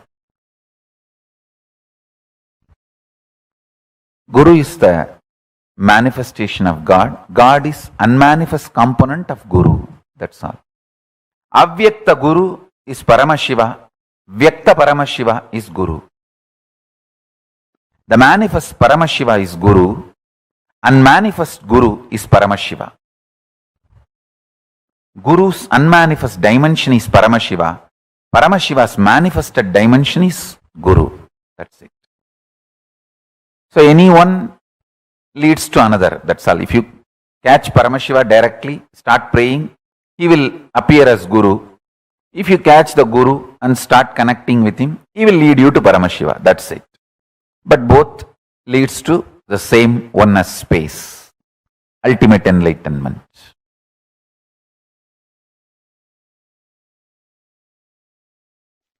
Ishwaratva.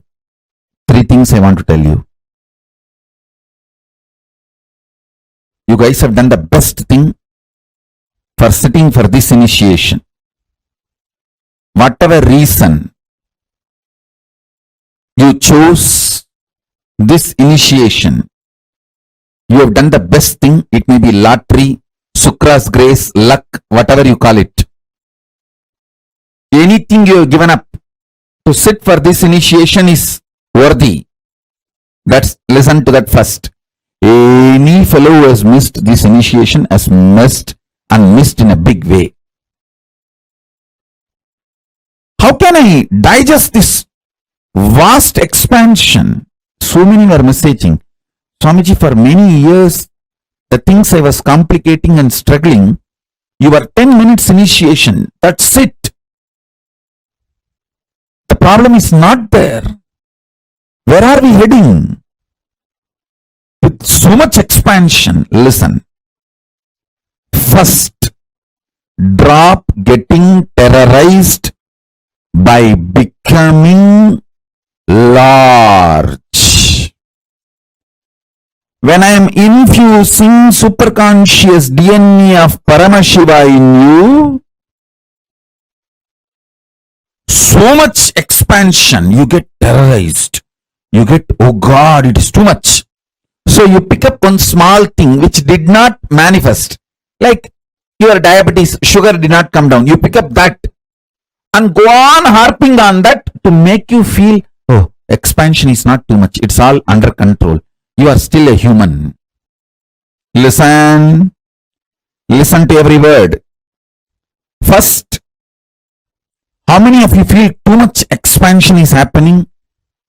It's really making you feel overwhelmed. Raise your hand. These people feeling overwhelmed with too much of expansion, too much of manifestation, overwhelmed. Raise your hand. And to stop feeling overwhelmed, again to feel restricted small human being, you start picking up some small things which is not yet manifested and continuously put yourself down. How many of you are playing this game? Putting yourself down. No. I'm okay. Things are under my control. I'm still human. Let me not expand too much. Let me not lose my territory too much. Let me not lose my identity too much.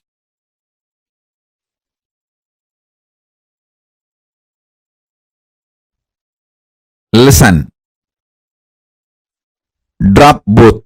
Drop getting overwhelmed. Drop self-beating. Drop both. Sit as Ishvara now. I am not asking you to visualize. I am asking you, see it very clearly. What you want is happening as your future. Your fear of what you want happening will be blown away. You all may think, oh, no. I'm only greedy about what I want should happen. No. You are afraid what all you want may happen. I am telling you, you don't need to believe. I am telling you the truth. I am not interested in listening to your argument. I am giving the judgment because I know you more than you know you. I am telling the truth directly. You are really afraid of all you want happening as your future. That's the truth. You feel, oh God, if everything happens, whatever I want, what will happen? Life, oh. Your comfortable, sillified zone will be blown away, which is one part of your identity. You are afraid of losing it.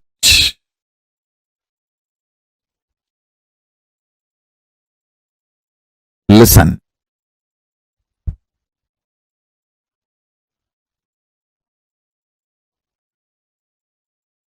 As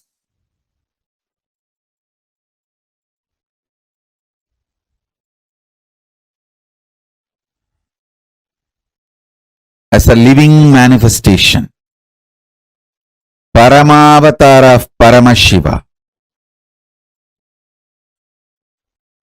I initiate all of you into the superconscious mutation process of Ishwaratva. The superconscious DNA of Ishwaratva is now infused in all of you. Sit and receive it. Let it manifest. Then I'll guide you into the mutation process more. Oh, listen. I'm repeating again. I'm adding the Ishwaratva, superconscious DNA of Paramashiva. Ishwaratva means all powerful and manifesting whatever you want. The all powerful is Ishwaratva.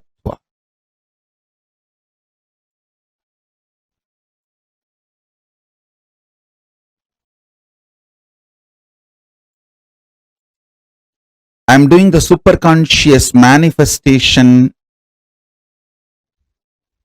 process, superconscious mutation process by putting the Ishwaratva DNA of Paramashiva in you. Pen down all fears of expansion you have and break it. Pen down anything you want as a future and declare it is happening, it is manifesting. Drop the fear to manifest the future. Drop the fear to visualize your future manifesting as you want. Listen carefully. Continue to do this process. When you feel like falling asleep, just fall asleep. You won't fall asleep actually today. You will fall into Turyatita. You will see Paramashiva manifesting Ishwaratva in all of you.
Yes.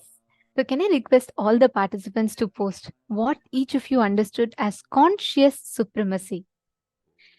The conscious sovereignty that each of us have. And this is one of the most powerful, and I would say one of the most beautiful aspects that Swamiji is speaking about.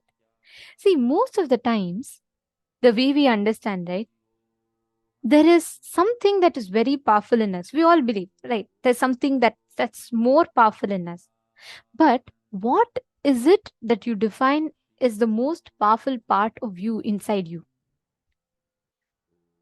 For most of us, We all empower our fears, our phobias, our patterns as the most powerful part of us. We give the sovereignty to our patterns. Your patterns decides whether you can have your breakfast, lunch, and dinner. Your hunger pattern drives you to have your food. Your fear pattern drives you to not lose your money. Your greed pattern drives you to hoard the money. Your insecurity pattern drives you to, run a relationship.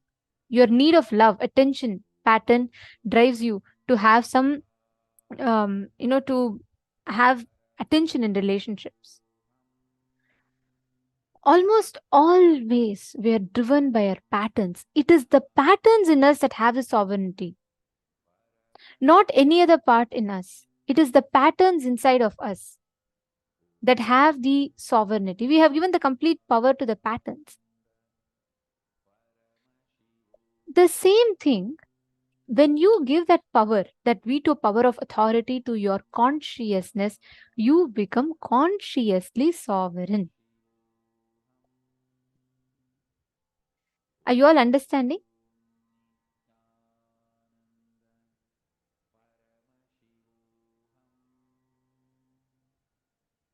Can I request each of you to post your understanding of conscious sovereignty? What, according to you, is conscious sovereignty? How do you understand that? Can I please put? Can I please request each of you to post?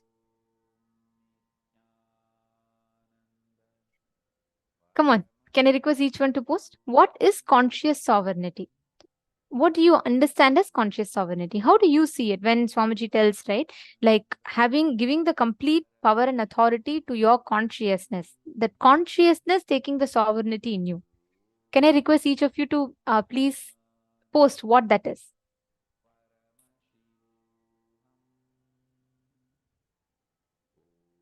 Jai Pavan Ji, Nithyanandam, Jai Pavan Aya. Welcome.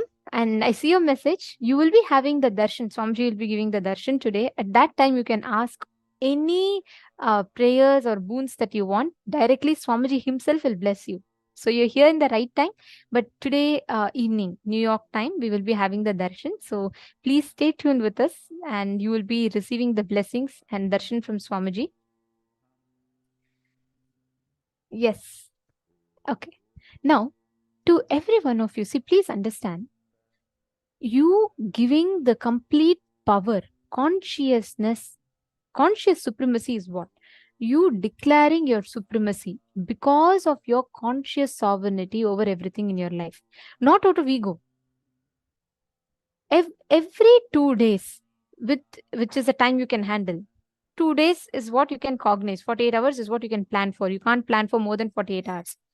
So when you decide inside of you, in your inner space, decide that let my consciousness take complete sovereignty. Any patterns, the karma, the prenatal or postnatal karma inside of you, anything, decide, let Swamiji take care. Give it to Swamiji completely. Whenever you have this declaration in your inner space, understand you will not be stopping for anything, you will not be stopped by anything, you will not be in any kind of a conflict whatsoever. Do not stop anywhere in between. Even when you're given wealth, luxury, longevity, pleasures, till you reach the state of Paramashiva, do not get distracted in between with anything else. It may all look very real to you, but they're not. They're all delusions. When you have this one understanding in your inner space, the way you will understand life, the way you will cognize yourself will be completely different. This conscious sovereignty inside of you. Swamiji was explaining about how Isaki Swamigal put Padmasana, right? Even after he left the body. Of course, it's not death as we understand, it's Jiva Samadhi. But even after that, Isaki Swamigal had actually put Padmasana to build his Jiva Samadhi, as you all can see in the picture towards the bottom left of the screen.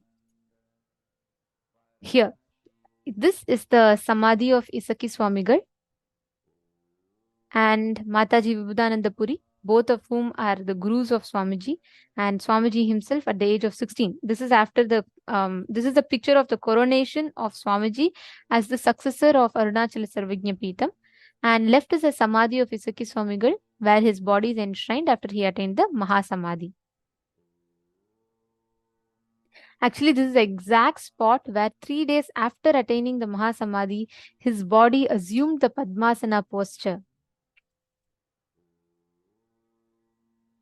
Now, see, Swamiji gave one important truth to all of us. Stop getting terrorized of your expansion. Stop terrorizing others of your expansion. Pen down all the fears of expansion you have. Break it down. Pen down anything you want as future and drop the fear to manifest that future. Drop the fear to visualize your future manifesting as you want. Actually, it's true. You may wonder, what? Why will I have fear to manifest my future? Just look into your life. All expansion, you always carry a fear in you. Oh God, what if I'm not able to do this? Oh God, what if it is not happening? How can I bear it? How can I handle it? What if it is too painful? What if it's too difficult? I can't handle so much of stress. We all carry this inside of us. Sit down, pen down the fear of your expansion that you carry. Please take a few minutes and pen down.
Have all of you finished writing? Have all of you written down the areas where you have fear of expanding or fear of expansion? Okay. Now please understand, every point wherever you carry this fear of expansion or the fear of expanding, you will have the exact same problem each time. See, this fear in you entertains the thought currents where your patterns again and again bind you from experiencing your possibility. Because of the fear, you won't even try to experience the reality as it is. That is the biggest problem. Are you understanding? If you realize, see, there is one part of me which is having all these patterns true, but there is also a part of me which is consciousness, which is supreme, which is much, much more powerful than any of these attributes or aspects. That one thing, if you understand, you will realize, you will start manifesting that space, that existence is Paramashiva. And that is what all of us are going to be manifesting today. The conscious sovereignty is nothing but you just recognizing, even if you recognize the part of you inside you which is carrying it, right? You will start understanding. The problem is only you have to make sure you're recognizing the part of you which is consciousness, which is consciously sovereign. Make sure you're all writing down, address all the aspects inside of you which is afraid of expansion.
can relax.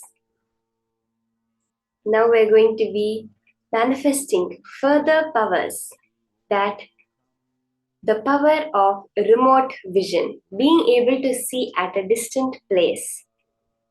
All of you now, right now, are going to be scanning another place in the world where you are not.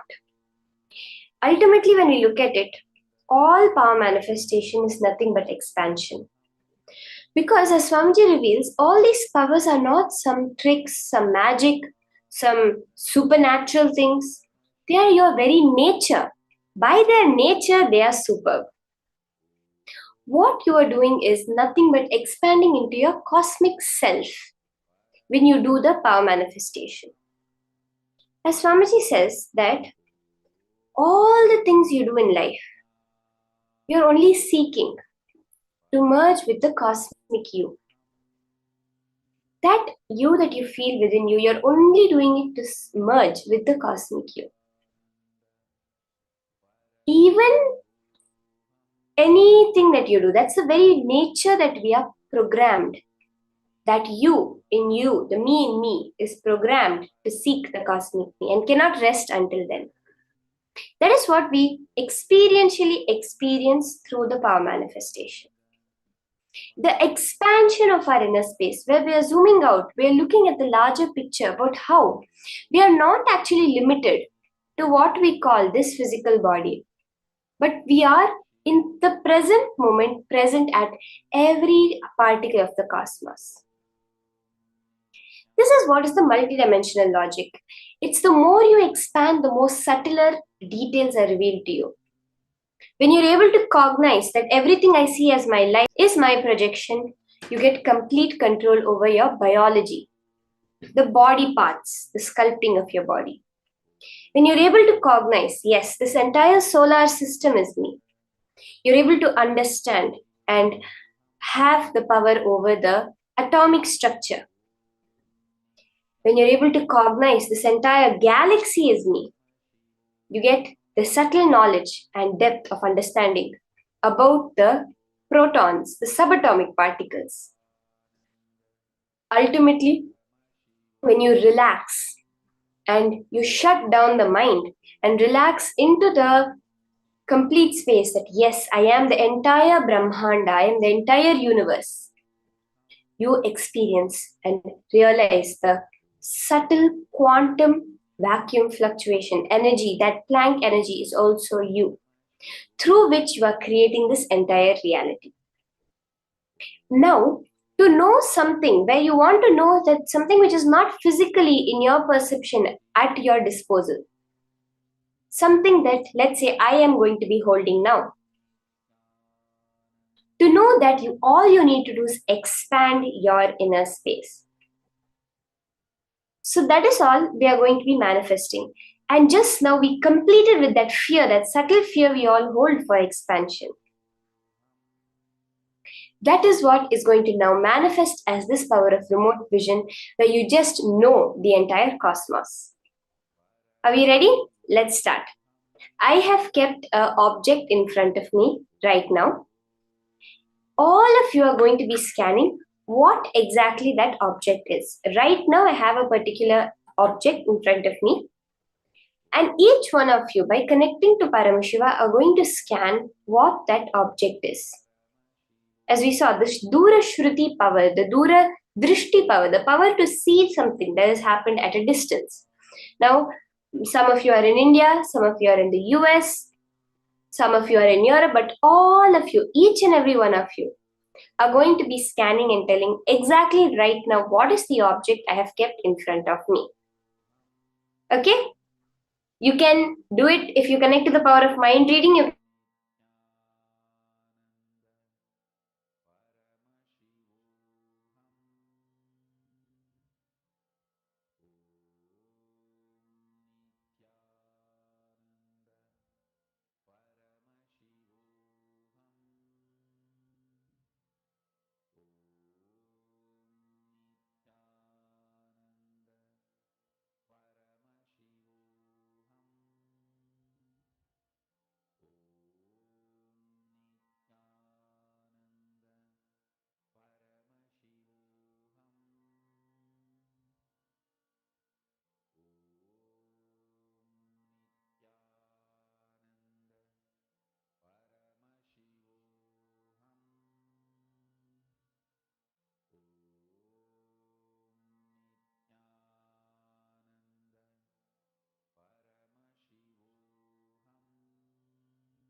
Sorry for the technical glitch.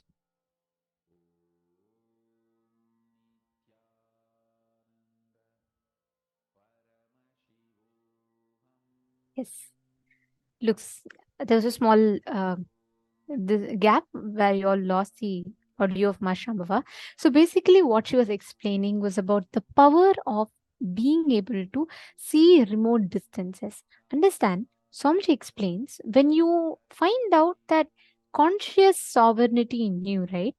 That effulgence in you, Lingodbhava in you, you start manifesting the ability to see any distance that you want. You start manifesting the ability to connect any remote distances or even the remotest corner of people's minds. See, consciousness is all pervading, it is existing everywhere. As much as you can see me, my skin, and my whole body, same clarity, you will be able to experience consciousness. But it is just that we constantly limit. We are afraid of expanding. We are afraid of going into that unknown. We don't even try to experience that in life. When you connect that consciousness which pervades everything, that same consciousness only is pervading this universe. That same consciousness is only pervading every object, everything that you see. Now, with your one decision, you can manifest this power of being able to scan, identify any place of your choice. You will be able to precisely scan any place. You can connect to any of your friends and ask them to give you any place that they want. You will be able to scan and describe it in complete details. You will be able to see it in full details. Are you all understanding? Can you all now connect to a partner? That partner can give you any place that they want.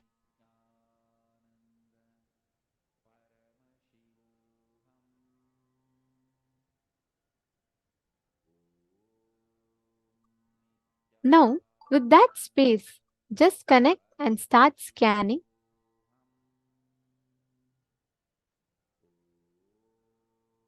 Even they can keep an object that they have. Any object that they have, they can keep. Just sit now with this decision. Intensely decide to manifest as Bhagavan Lingodbhava, that conscious supremacy, the conscious sovereignty.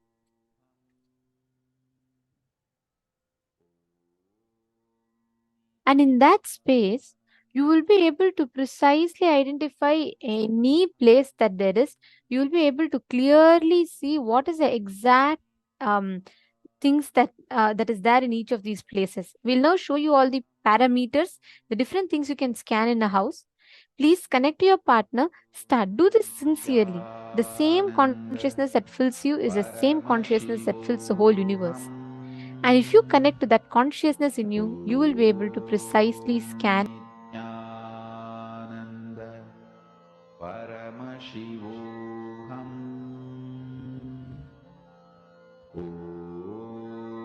Nithyananda Paramashivoham. Om Nithyananda Paramashivoham. Om Nithyananda Paramashivoham. Om Nithyananda Paramashivoham. Om Nithyananda Paramashivoham. Om Nithyananda Paramashivoham. Om Nithyananda Paramashivoham. Om Nithyananda Paramashivoham. Om